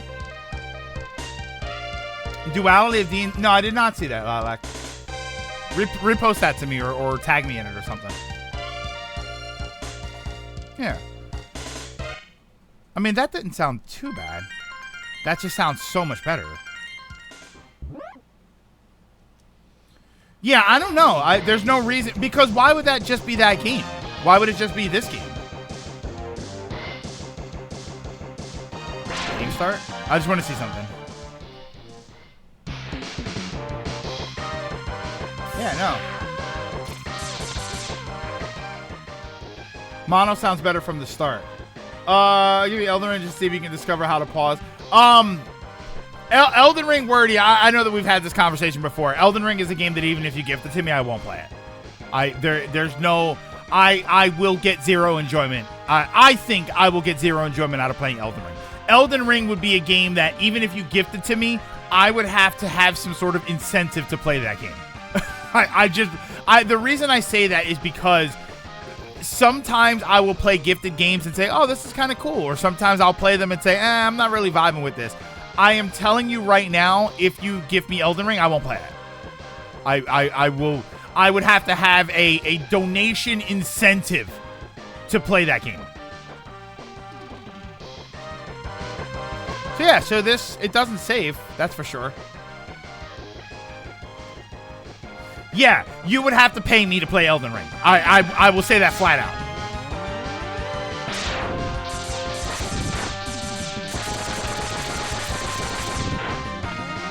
Yeah, how much? Oh, man. I worry about saying how much because someone would pay it. There are people out there that will want to see me suffer so much that they'll pay it. Let me turn it down. Now that I can hear it a little bit better. Yeah, we're just starting over. I mean, we're not playing this just because this is gonna be like, I'm not going through these games yet. I am gonna go through the X games on stream, but that's not yet. This is just for, we needed something to do because I was playing Sonic today, and I didn't want to start DMC5 yet. Because DMC5, I think, is probably going to be the next game we play on stream. You think that's the password? That's okay. We'll just start over. Hey, Kyranu.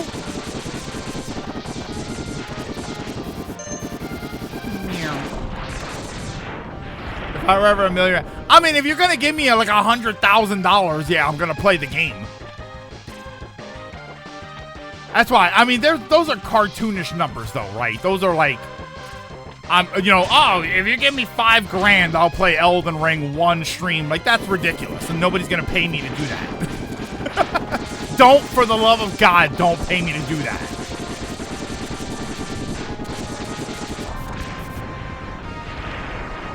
What did you say? Mega Man game to stream? It's X Dive. PS3 remake has cool changes to the game. Sonic comic had a crossover arc with Mega Man. Do I have Legacy Collection 1? Yes. I think I have them on the Switch, though. Oh, my God. You know what? You know why I died there? You know why I died there? I tried to dash. How many FromSoft games have you tried your hand at?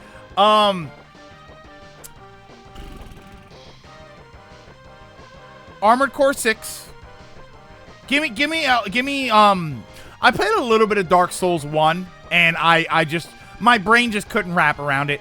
I mean, I tried it for like 2 hours, so it's not really, I didn't give that game enough time. I'm not saying Dark Souls is bad. It's not my kind of game. Give me some From Software games. Armored Core 6 is the only one I can think that I played.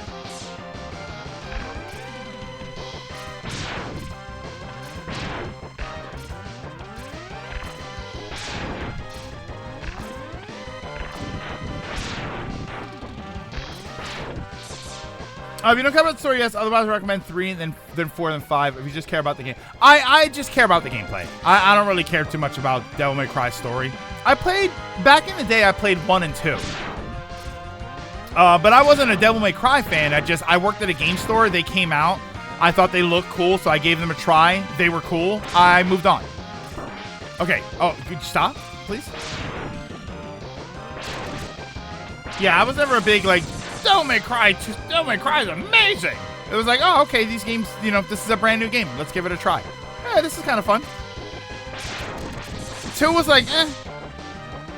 It was there.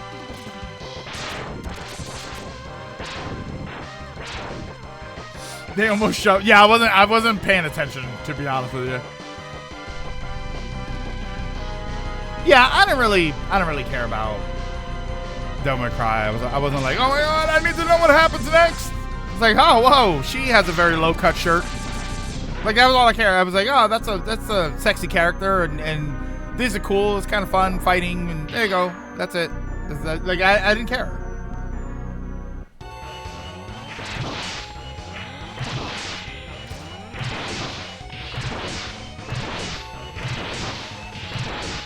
Can you die? I always wondered if you can actually die there. If you don't get hit by that little blast thingy, I always wondered if you could run into him and just die.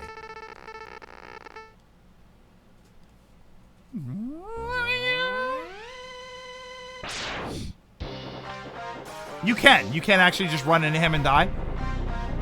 Apparently GameStop is turning 40, which is less WoW and more. Yeah, this is Dragoon on the next episode of You Shouldn't Be Alive.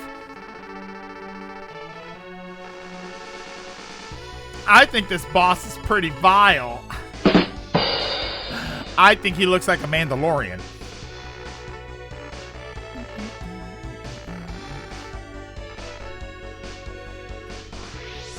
You know what made me care about Devil May Cry more than anything? I'm gonna tell you two things that made me care about Devil May Cry, or made me interested in Devil May Cry.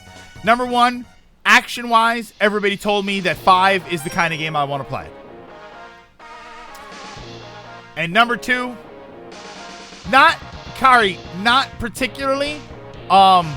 Who is the girl in? I guess she's in 5 with the glasses. She's like the hot girl that's driving a van or something. Oh my God, I want to know who that is. Like, that's it. That's all I care about. The action looks really good, and there's that hot girl with the glasses. I don't know what her name is. I'm pretty sure it's 5. Not Velma. Her name's not Velma. Is it Nico? Is her name Nico? Oh my God. Yeah, I want to know more about her. Don't tell me about her, but I'll find out on my own, but... Definitely. I just remember there's a scene where she's driving a van and like a demon is attacking her, so she puts a cigarette out on it or something. I forget exactly what she does.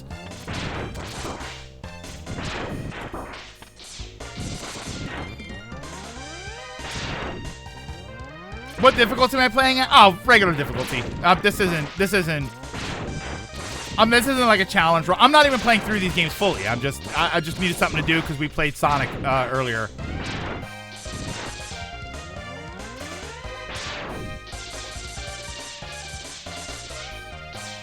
That's the opening of DMC5. Yeah, that's all I care about.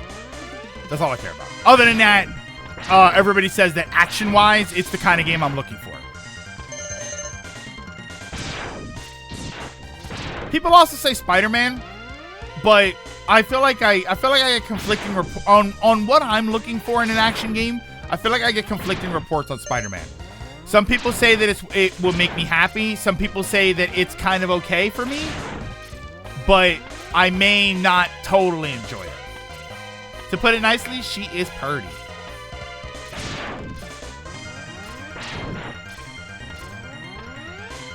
And here I thought Uncle's type was just muscle girls. Oh, no. No. Uncle probably has more types he likes than doesn't like, I would say. If you want titties, there's Bayonetta. See, you know what's crazy? I don't think so. When I think Bayonetta games, I don't think boobs. I think legs. When I think about like a Bayonetta game, if you're talking about like a sexy character in a Bayonetta game, for some reason I feel like Bayonetta's a really leggy game. And just general shape, right? General like movement and appeal. Right, Bayonetta isn't so much like her boobs are gigantic or anything, but she like dances sexily and stuff, and it's like, oh yeah, that's kind of hot. It's because Bayo's 2 meters tall. That sounds much better. There we go. She's also as tall as a One Piece character. Boobs or ass? Boobs. But, if we're just talking just looks. Boobs over butt. Yeah, I'm definitely a boob guy.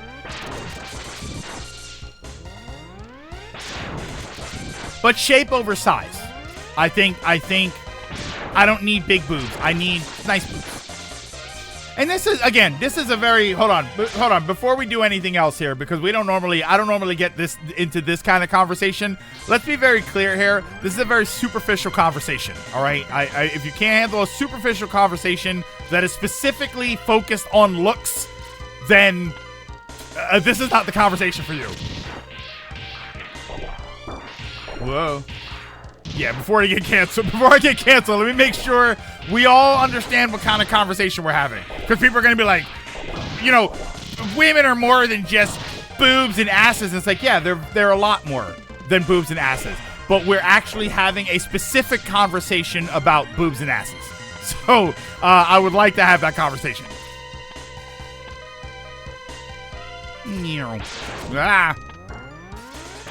Just make sure, you know, you gotta get that out there.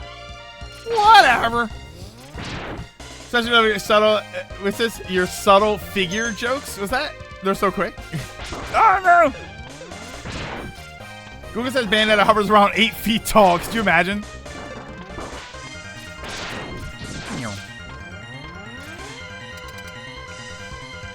Yeah, we don't have that conversation. Meow. And thank you, Carrie. I appreciate that.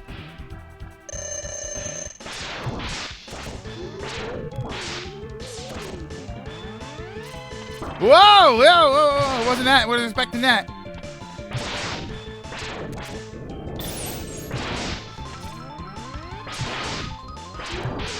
Whoa, get back.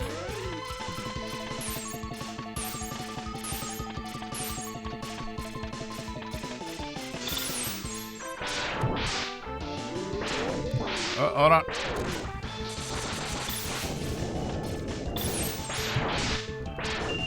Ah.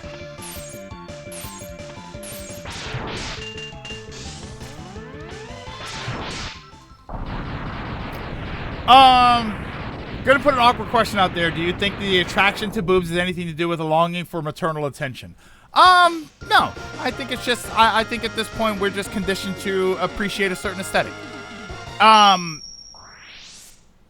I think that the desire for one over another can probably be considered that way, but I think for the most part, I think that we just have our interests. We have things that we like. We have things that we like from and that's not just boobs, that's anything. We just have things that we like from an aesthetic standpoint. It's not an insult to brunette women to say that you like blonde women better. That's not an insult, it's just a preference.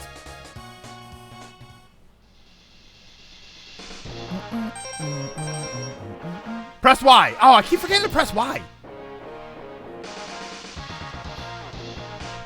Leave it to Mega Man X to bring out the boobs. Well, it's single X, that's why.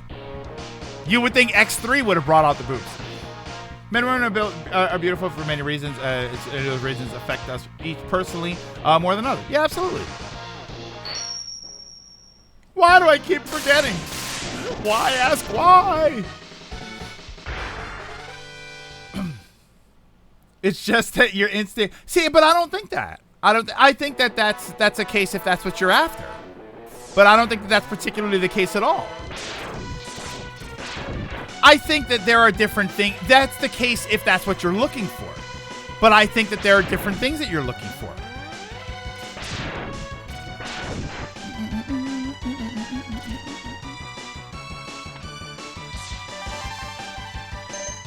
Probably save the boob conversation for when you stream Xenosaga 2. Yeah, no, I think that is more relevant if that is what you're actually looking for. But for a lot of people, that's not what they're looking for.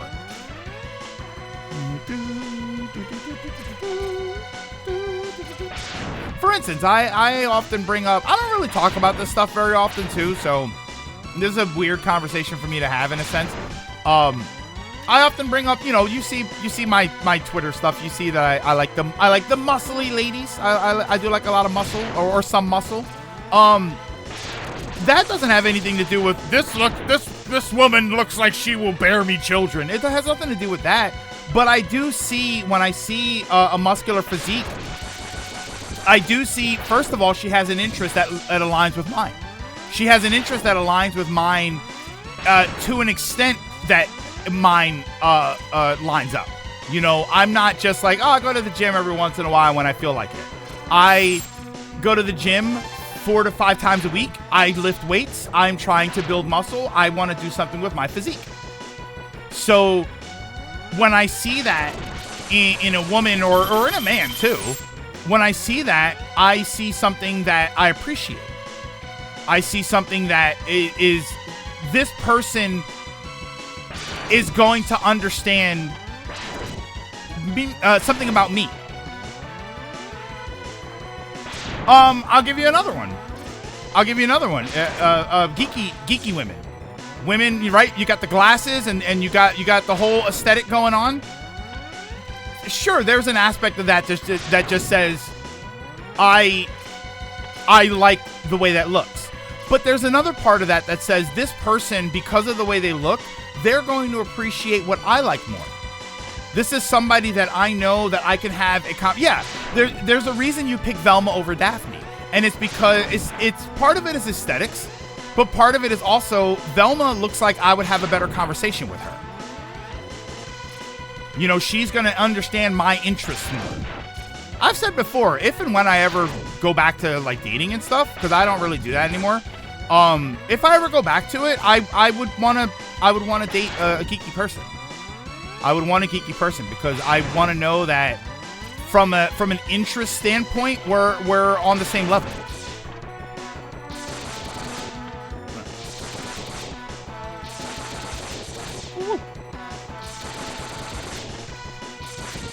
There we go.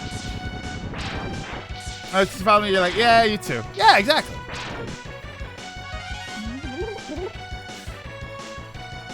Imagine Sigma saying what Unc was saying to Mega Man as a speech. Well, the fact that his name is Sigma just makes it even better.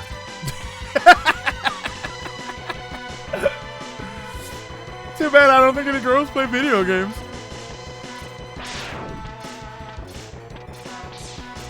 I think what I like about X over Classic is the wall jump. That's why I like X over Classic. I like the movement aesthetic better.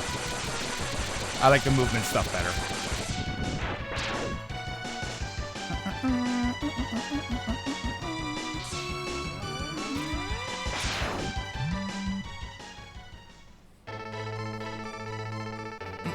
X kills those who don't appreciate Dr. Light's vision.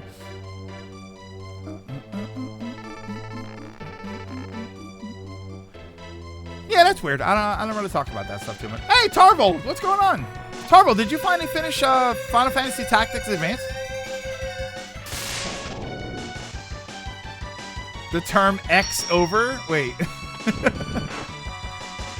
You did? What'd you think of it? I mean, I know it's good, so you should have thought it was amazing. I love the shift in dialogue when talking to nerds when it comes to women. Growing up, it was too bad women don't engage in their interests, and now apparently women engaging. Well, that's different. AGM. Any human being of value doesn't think that. Any human being of real value doesn't think women being geeks is terrible. You are out of your mind. Because the irony is they're probably the same people who get mad when people say that guys engaging in geeky activities is crazy. I got people think that too.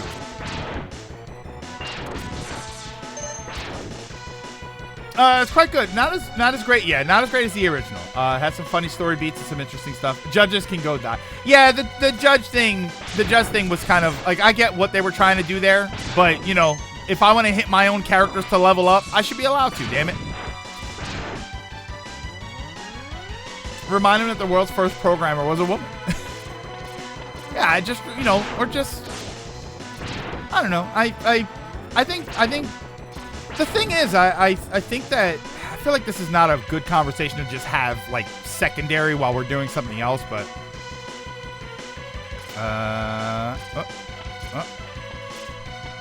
I think that the idea of like nerdy women and stuff, I think that a lot of the time it just aligns differently. The idea of a guy that sits there and plays COD all day is this, sure, there aren't that many women that probably sit there and play Call of Duty all day, but they sit there and play Stardew Valley and they love that stuff. And Animal Crossing, like, I know that it's kind of generic. I know that it's generic, but it's generic for a reason, that there is a lot of women that play those types of games and that's what they primarily love, and visual novels and stuff. But you know what? They're just as geeky as everybody else. A woman that sits there and plays Stardew Valley and visual novels all day is just as geeky as a guy that plays Call of Duty all day. It's the same exact thing. They're just playing different games. I got news for you. If you're any one of those people in any one of those groups, or you hate any one of those groups, if you're somebody that hates girls that play video games and women that play video games, or you are somebody that hates guys that play video games and you play them, I got news for you. The whole world thinks you're a loser. Like, the people who think that somebody that does that is a loser, they don't care if you're a guy or a girl. They think that you're a loser because you play video games. Why would anyone hate that? Because they're trained to hate it. They think that they're supposed to hate it.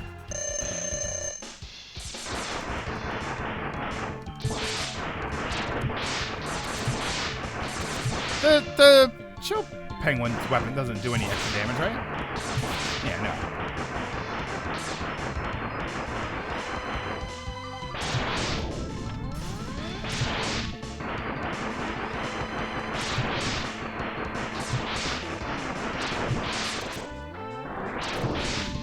He's not flying.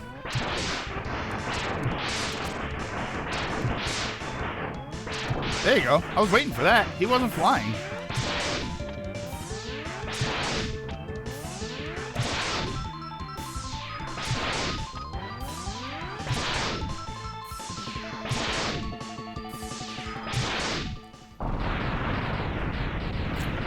How does dash shot glitch work in this class? Oh, I have no idea.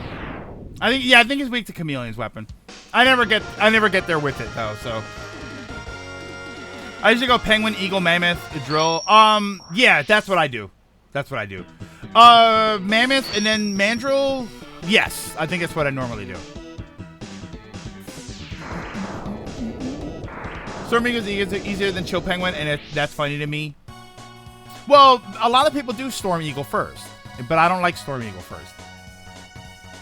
Oh, damn it. Ah, I forgot to hit save. So we did that, so now it's Mammoth. Right? Yeah, because Mammoth, everything should be frosted over by now. X1 to 3, I think up to 3, dashing and shooting is as strong as a charged shot due to a bug. Oh, I don't remember if this collection fixes that.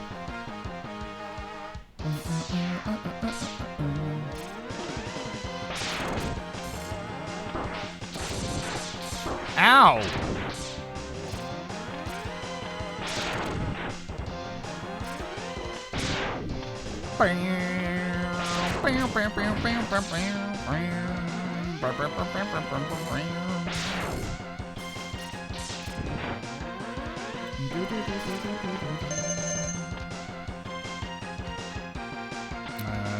Alright, I think you can get this.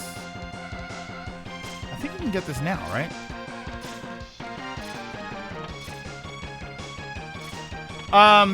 Did you know about cutting off Mammoth's trunk? But you need the right weapon for that, don't you? Ah. You can air dash. I don't know if you can air dash. No. There. Oh no, I missed it. Oh no. I messed it up because you have to do it in one shot or you miss it.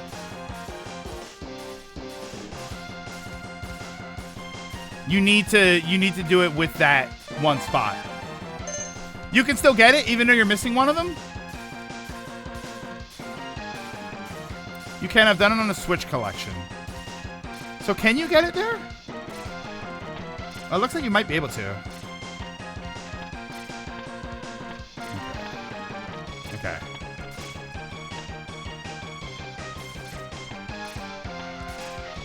Ah!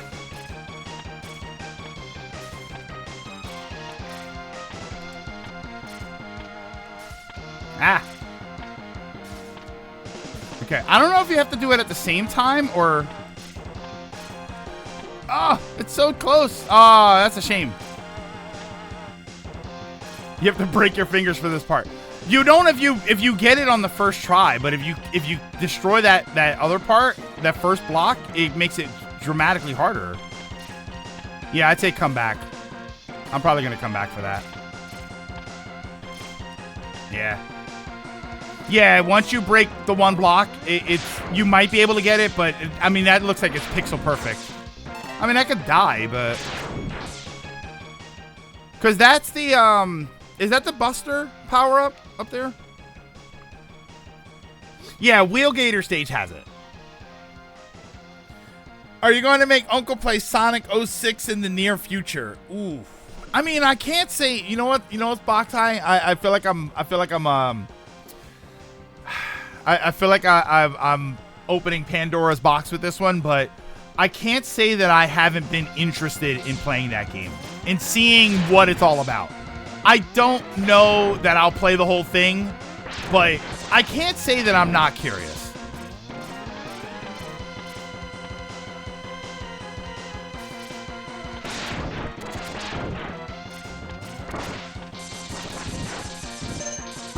Ow. Whoa. After SA2, do we really want to subject this man to 06?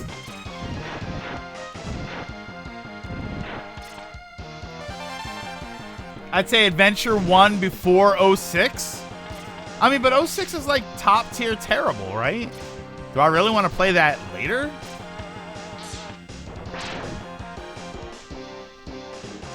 Still gone? Damn it.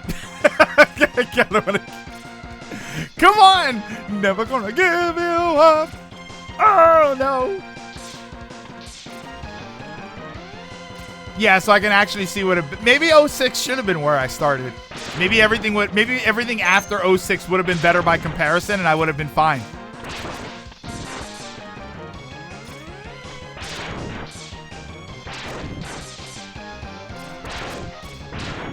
You know the jump in X6 you do with the shadow armor equipped? Didn't Matt make it towards the end because Johnny and Kurt? Wait.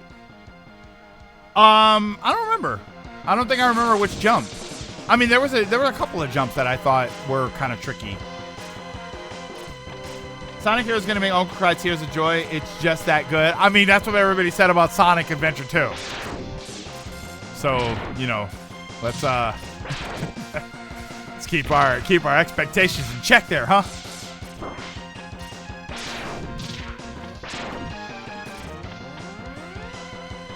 Oh, the Gates lab jump? I'd have to see it again. What a great playthrough that was. I had a ton of fun with that.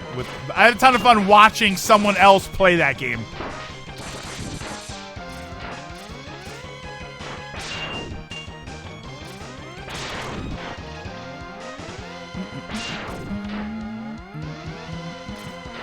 Whoa. Ow.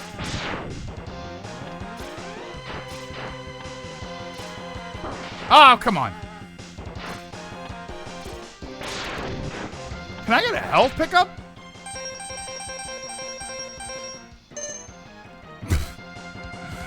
Use what little I got here. Greg, the Gollum video game will make you cry tears of joy. It's that good. I do have access to that game. I do have access to the Gollum game. Physical copy. I do have access to it.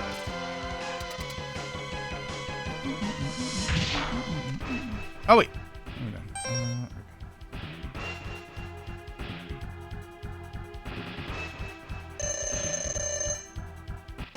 Wait, isn't he supposed to make a noise there?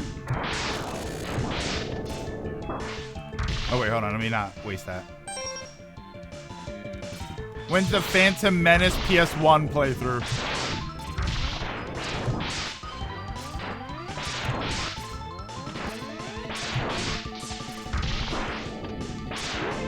There it goes. Yeah, that's why I did that. People talk about the Gollum game. I feel like after it launched, people stop. Well, people stop caring. Well, Kari, the way they should. People, for the most part, stop caring. I mean, they stop caring because it's a bad game, and they should stop. Like, bad games should not get positive attention. They shouldn't get any attention at all. They should be acknowledged as bad games, and then they should be left to die. I mean, that being said, it's still. Sometimes it's still interesting to bring that stuff up.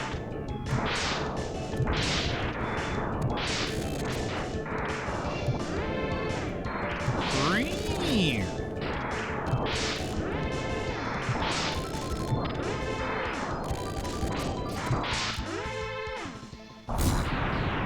I was just curious because suck at being up to speed with like social media. Oh, you're probably fine not being up to speed with social media. Sentinel, thank you so much for the 3-stream streak. Gollum kind of have been a trollish game with pranks, rumor spreading. Gollum could have ran across the table and hissed like a feral creature while jumping on the ceiling, crawling away. Post our RPs on Twitter every couple of months, and that's it. That's all you really need. That's all you really need. Save. Saving. Haha! I remembered. See, you guys didn't remind me. You should have reminded me. What time is it? 5:48? I think we got one more stage.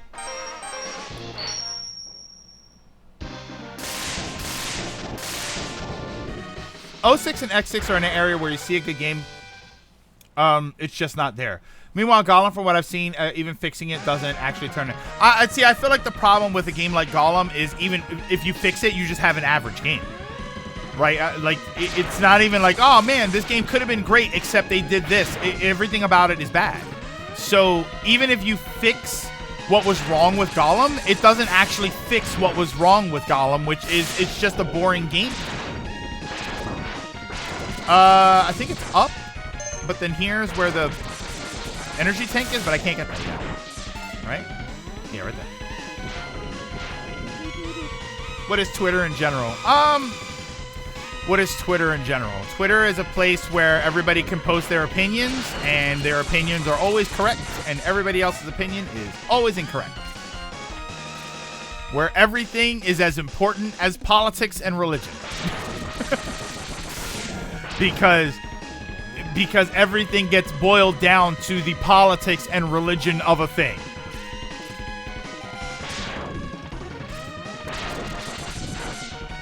Right? You can't just play a video game. You have to worry about the video game's politics. Ow.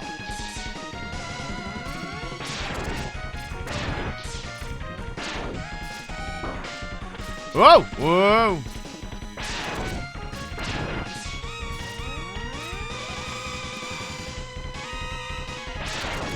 So I am as correct as I am incorrect.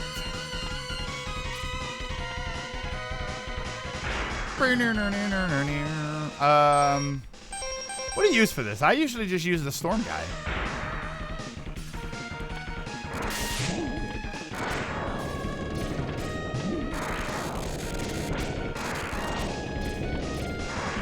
Whoops.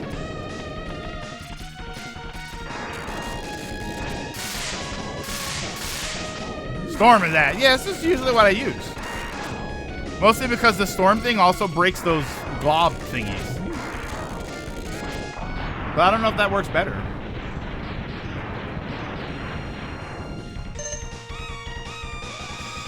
He is weak to this. Okay, so he is weak to the storm tornado. Okay, that was what I always ended up using, but I never actually knew if there's different weaknesses for him.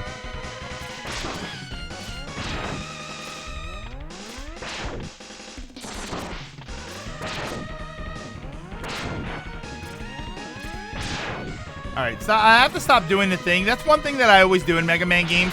I do that thing where I have to kill everything. I need to make it safer for the next Mega Man. Ow, what?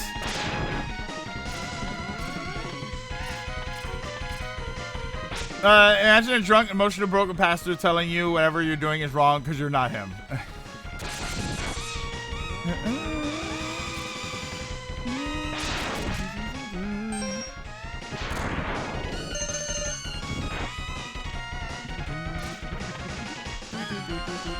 Okay, down.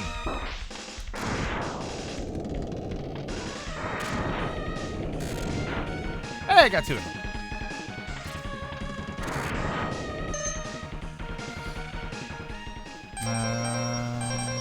Actually, no. I think I need more.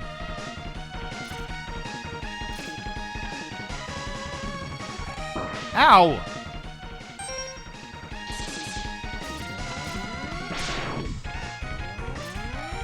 Okay. Okay. I'm missing them all.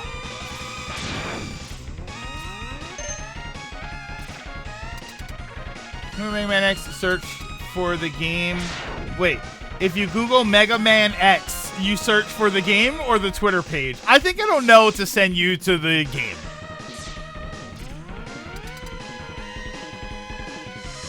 Imagine if there was a Mega Man boss called Twitter Man. Oh, wait. All right. Don't move. Don't move.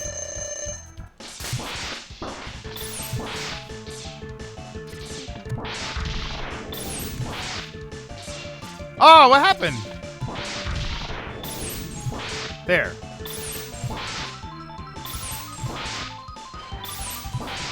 Oh, no. Yeah.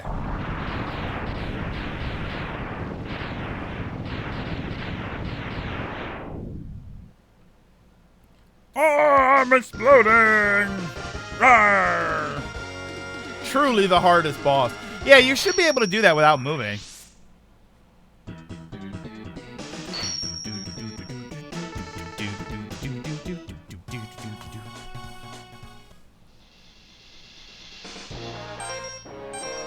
Oh, man. Oh, man drilled. All right, so his spark thingy, that is Armor Armadillo. What time is it? 5:53. We can do Armor Armadillo.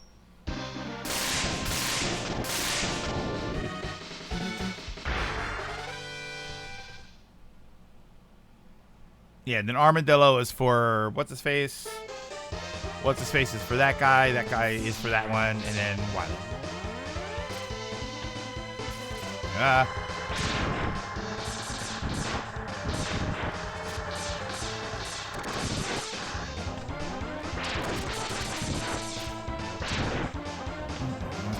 See, I love this song, man. This song is so good. But I think this is like a cliched song to love. I think this is one of those, like, what's your favorite song besides Armored Armadillo? Okay.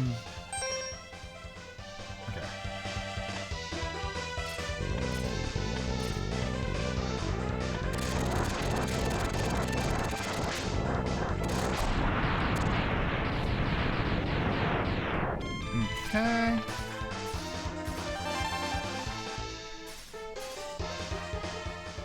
Yeah, I hate that besides thing. I just say this one. Well, I think that's a joke for this game, but I think a lot of people do say that they love that song the best. Though the thing I always said about this soundtrack versus X2 is that I prefer X2's soundtrack. I think that this game has more consistently good songs, but the songs that are better on X2 I like way better than the songs that I like here.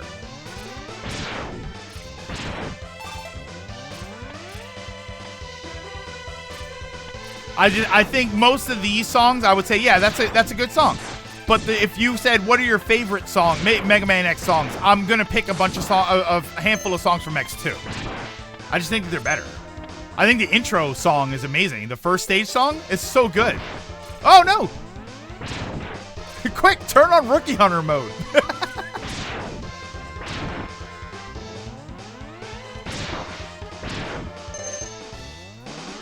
Bubble Crab Flint. Did you see? So have you seen these, I guess it's a new anime. It's like the Deer Girls. Shika Noko Noko. It's a Shika Noko Noko Noko. And there's like a song and a little dance that goes with it. Somebody did that where they took the little dance and it's like Shika Noko Noko Noko da, da, and then it cuts into Flame Stag's intro. Do you see that? That's such a great, it's so stupid. But it's like, that makes me laugh. That I got like a legit chuckle out of me when I saw that. That was so good.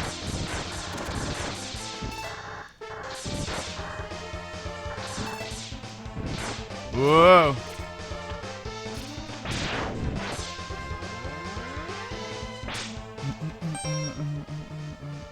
I think I dislike some. I think I just dislike how the guitar samples sound in X2. If you still have the tweet, I need to find it. I would need to find it. If anybody can find that for me, I have to go through my likes because I know that I liked it, but I have to go. I didn't save it. Normally I save them. Die, fire thing or hammer thingy. Yeah, X3. If you're gonna talk about like sound quality and stuff, X3 is the one that I didn't like. There was a lot I didn't like about X3.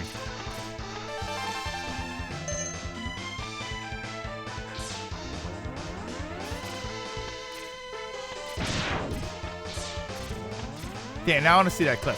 It's got to be like Shikanoko, Flame Stag or something. There's got to be a way to find it. Like, I don't even remember what the tweet said. X3 is also super expensive. No, it's like $10 when it's on sale. I mean, I have it right here. What do you mean it's super expensive? AGM donated it.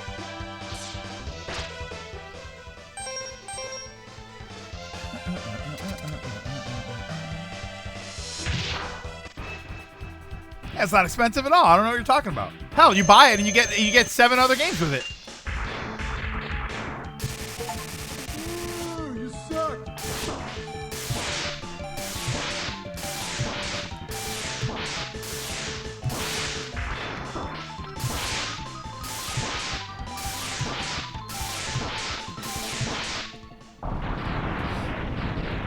I was thinking Mega Man say X3 and you get the same feeling for all of them. So what you're saying is Mega Man is a cheap brand? Absolutely.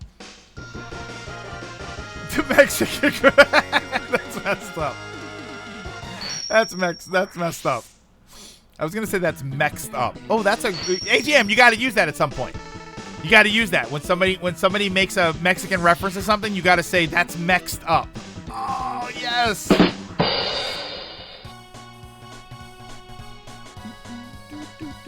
The bosses in X3 look dumb too. Could you imagine? That's how Mega Man digs at them. It's like, I'm gonna destroy you, Mega Man, or X. I'm gonna take you down. And then he's just like, yeah, well, you look stupid. What? I gotta fix this clips thing, man. Added the Twitter clip in the music forum. Oh, did you have it? Hold on. In the music forum. Does this say here?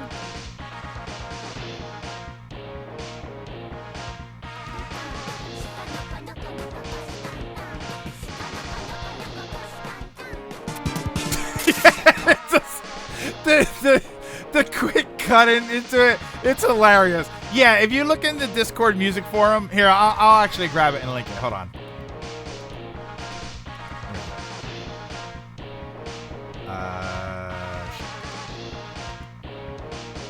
I can link it in here. There you go. That's it right there. Friend of mine did that in a comic. Mega Man calls Spark Manager Monkey and starts crying and X has to apologize. Yeah, I have to figure out why that's doing that with the audio clip. Alright, so we saved it there. So we're gonna actually that actually cuts the music off. And okay. I don't like XC's music as much. What? XC's music is great. I don't like Wheel Gator or Flame Stag's theme. Oh my god. Overdrive Ostrich is a great song. The opening, like the opening intro and the opening stage music, I think are incredible. I love those. I love those songs.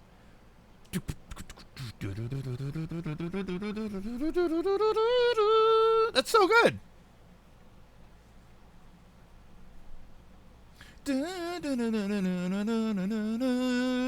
Oh, now I'm all in it now. Now I got the song in my head.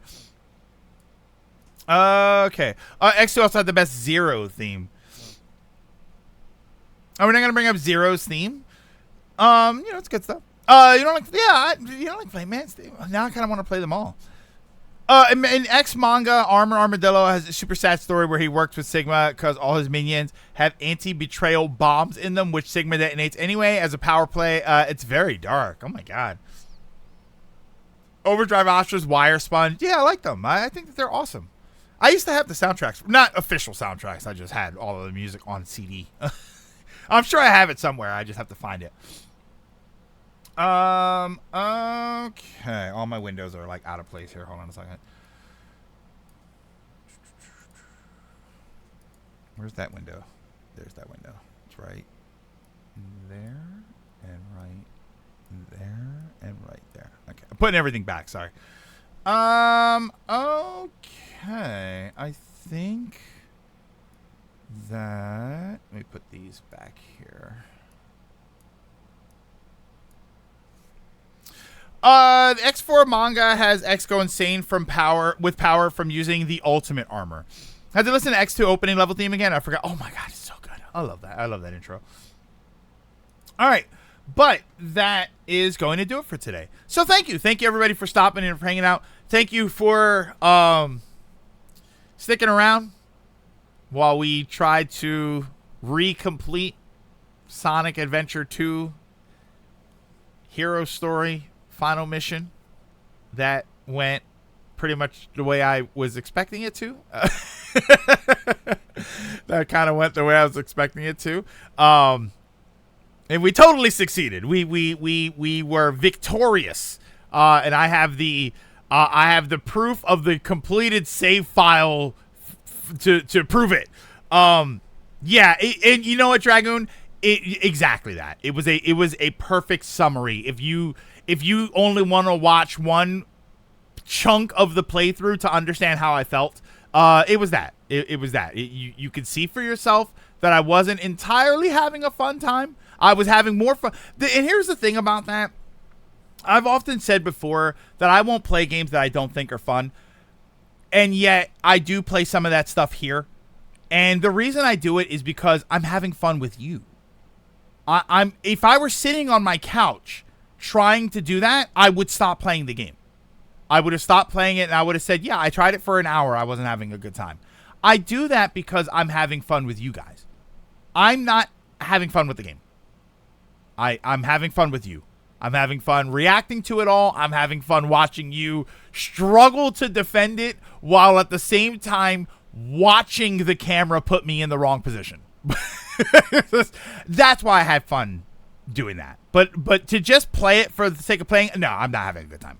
I wasn't. Actually, you're looking at you were enjoying the game. You were enjoying the game as much as engaging with us. Then get a better cameraman. Just tell Sega. Don't tell me. I can record the end of our hero story. You just fake a reaction. I wouldn't even bother. I think it's more authentic to.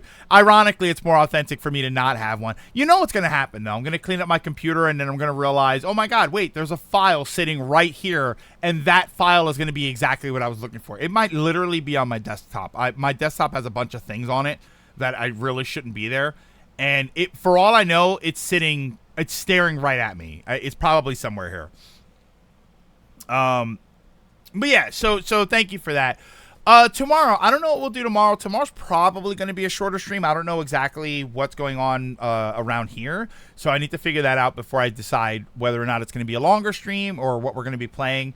And then Saturday, Saturday for Community Day, I think it's probably going to be Rocket League. We'll decide later. We did Mario Party last week. I think we did Mario Kart. No, the week before was Too Many Games, right? And then we did Smash Bros. So Saturday might be Rocket League. I need to put us on a better. I need to put us on a more locked in schedule. So that's gonna be Rocket League. I am considering picking up that Ninja Turtles game. That game is supposed to have local co-op, but I don't know if it's gonna have online co-op. If it has online co-op, I might end up picking that game up.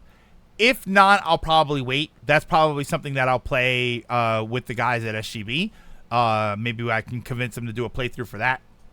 If it has online co-op, I might pick it. No, not Shredder's Revenge. The new one. What the hell is it called? What's the new one called? It's out sooner than I thought. What's the new one called? It's out. I thought it was gonna be the roguelike one. I thought it was gonna be out later, but they just had a trailer about how it's gonna have a local co-op, but I don't know if it's gonna have online co-op. Is it Turtles Unleashed? Is that what it is? Hold on, let me see here. Or Splinter's Fate? TMNT game?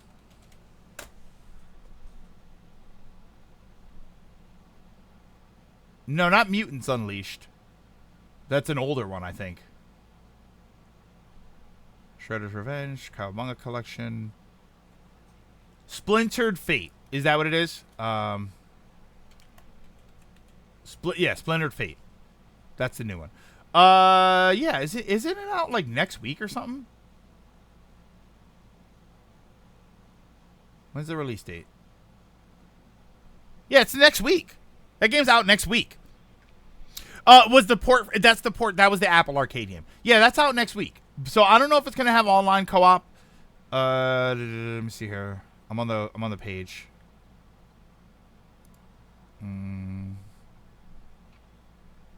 Doesn't say. This is the UK release page. Download size, Peggy, blah blah blah blah blah. It doesn't say. It doesn't say whether or not it has online co-op. Yeah, it's gonna be $30.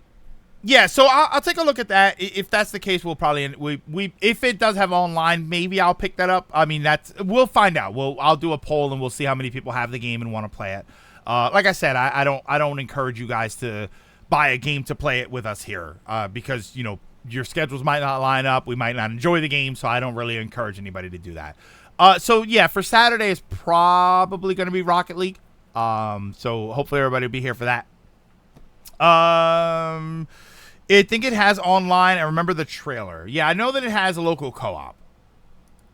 Okay. Did we try the co-op for the Cowabunga collection? We did. I think we did co-op for Shredder's Revenge. Didn't we try it for Cowabunga collection and it was terrible? Wow, I don't have anybody.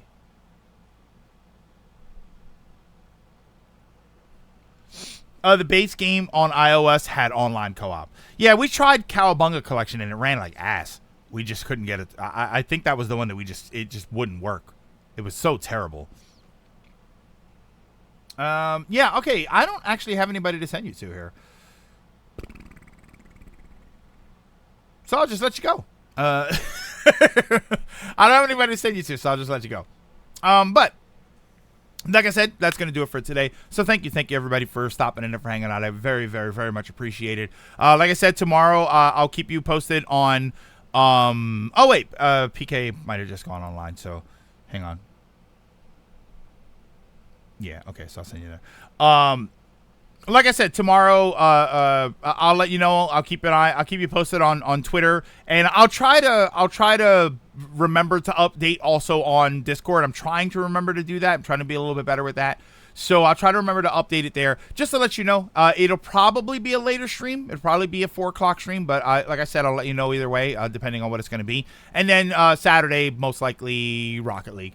For right now, though, I think I can send you over to PK Sparks. PK Sparks just went live, so you're probably going to head over to a starting soon screen. But stick around after the credits, and I will send you over there to hang out and represent us very well. But, PK.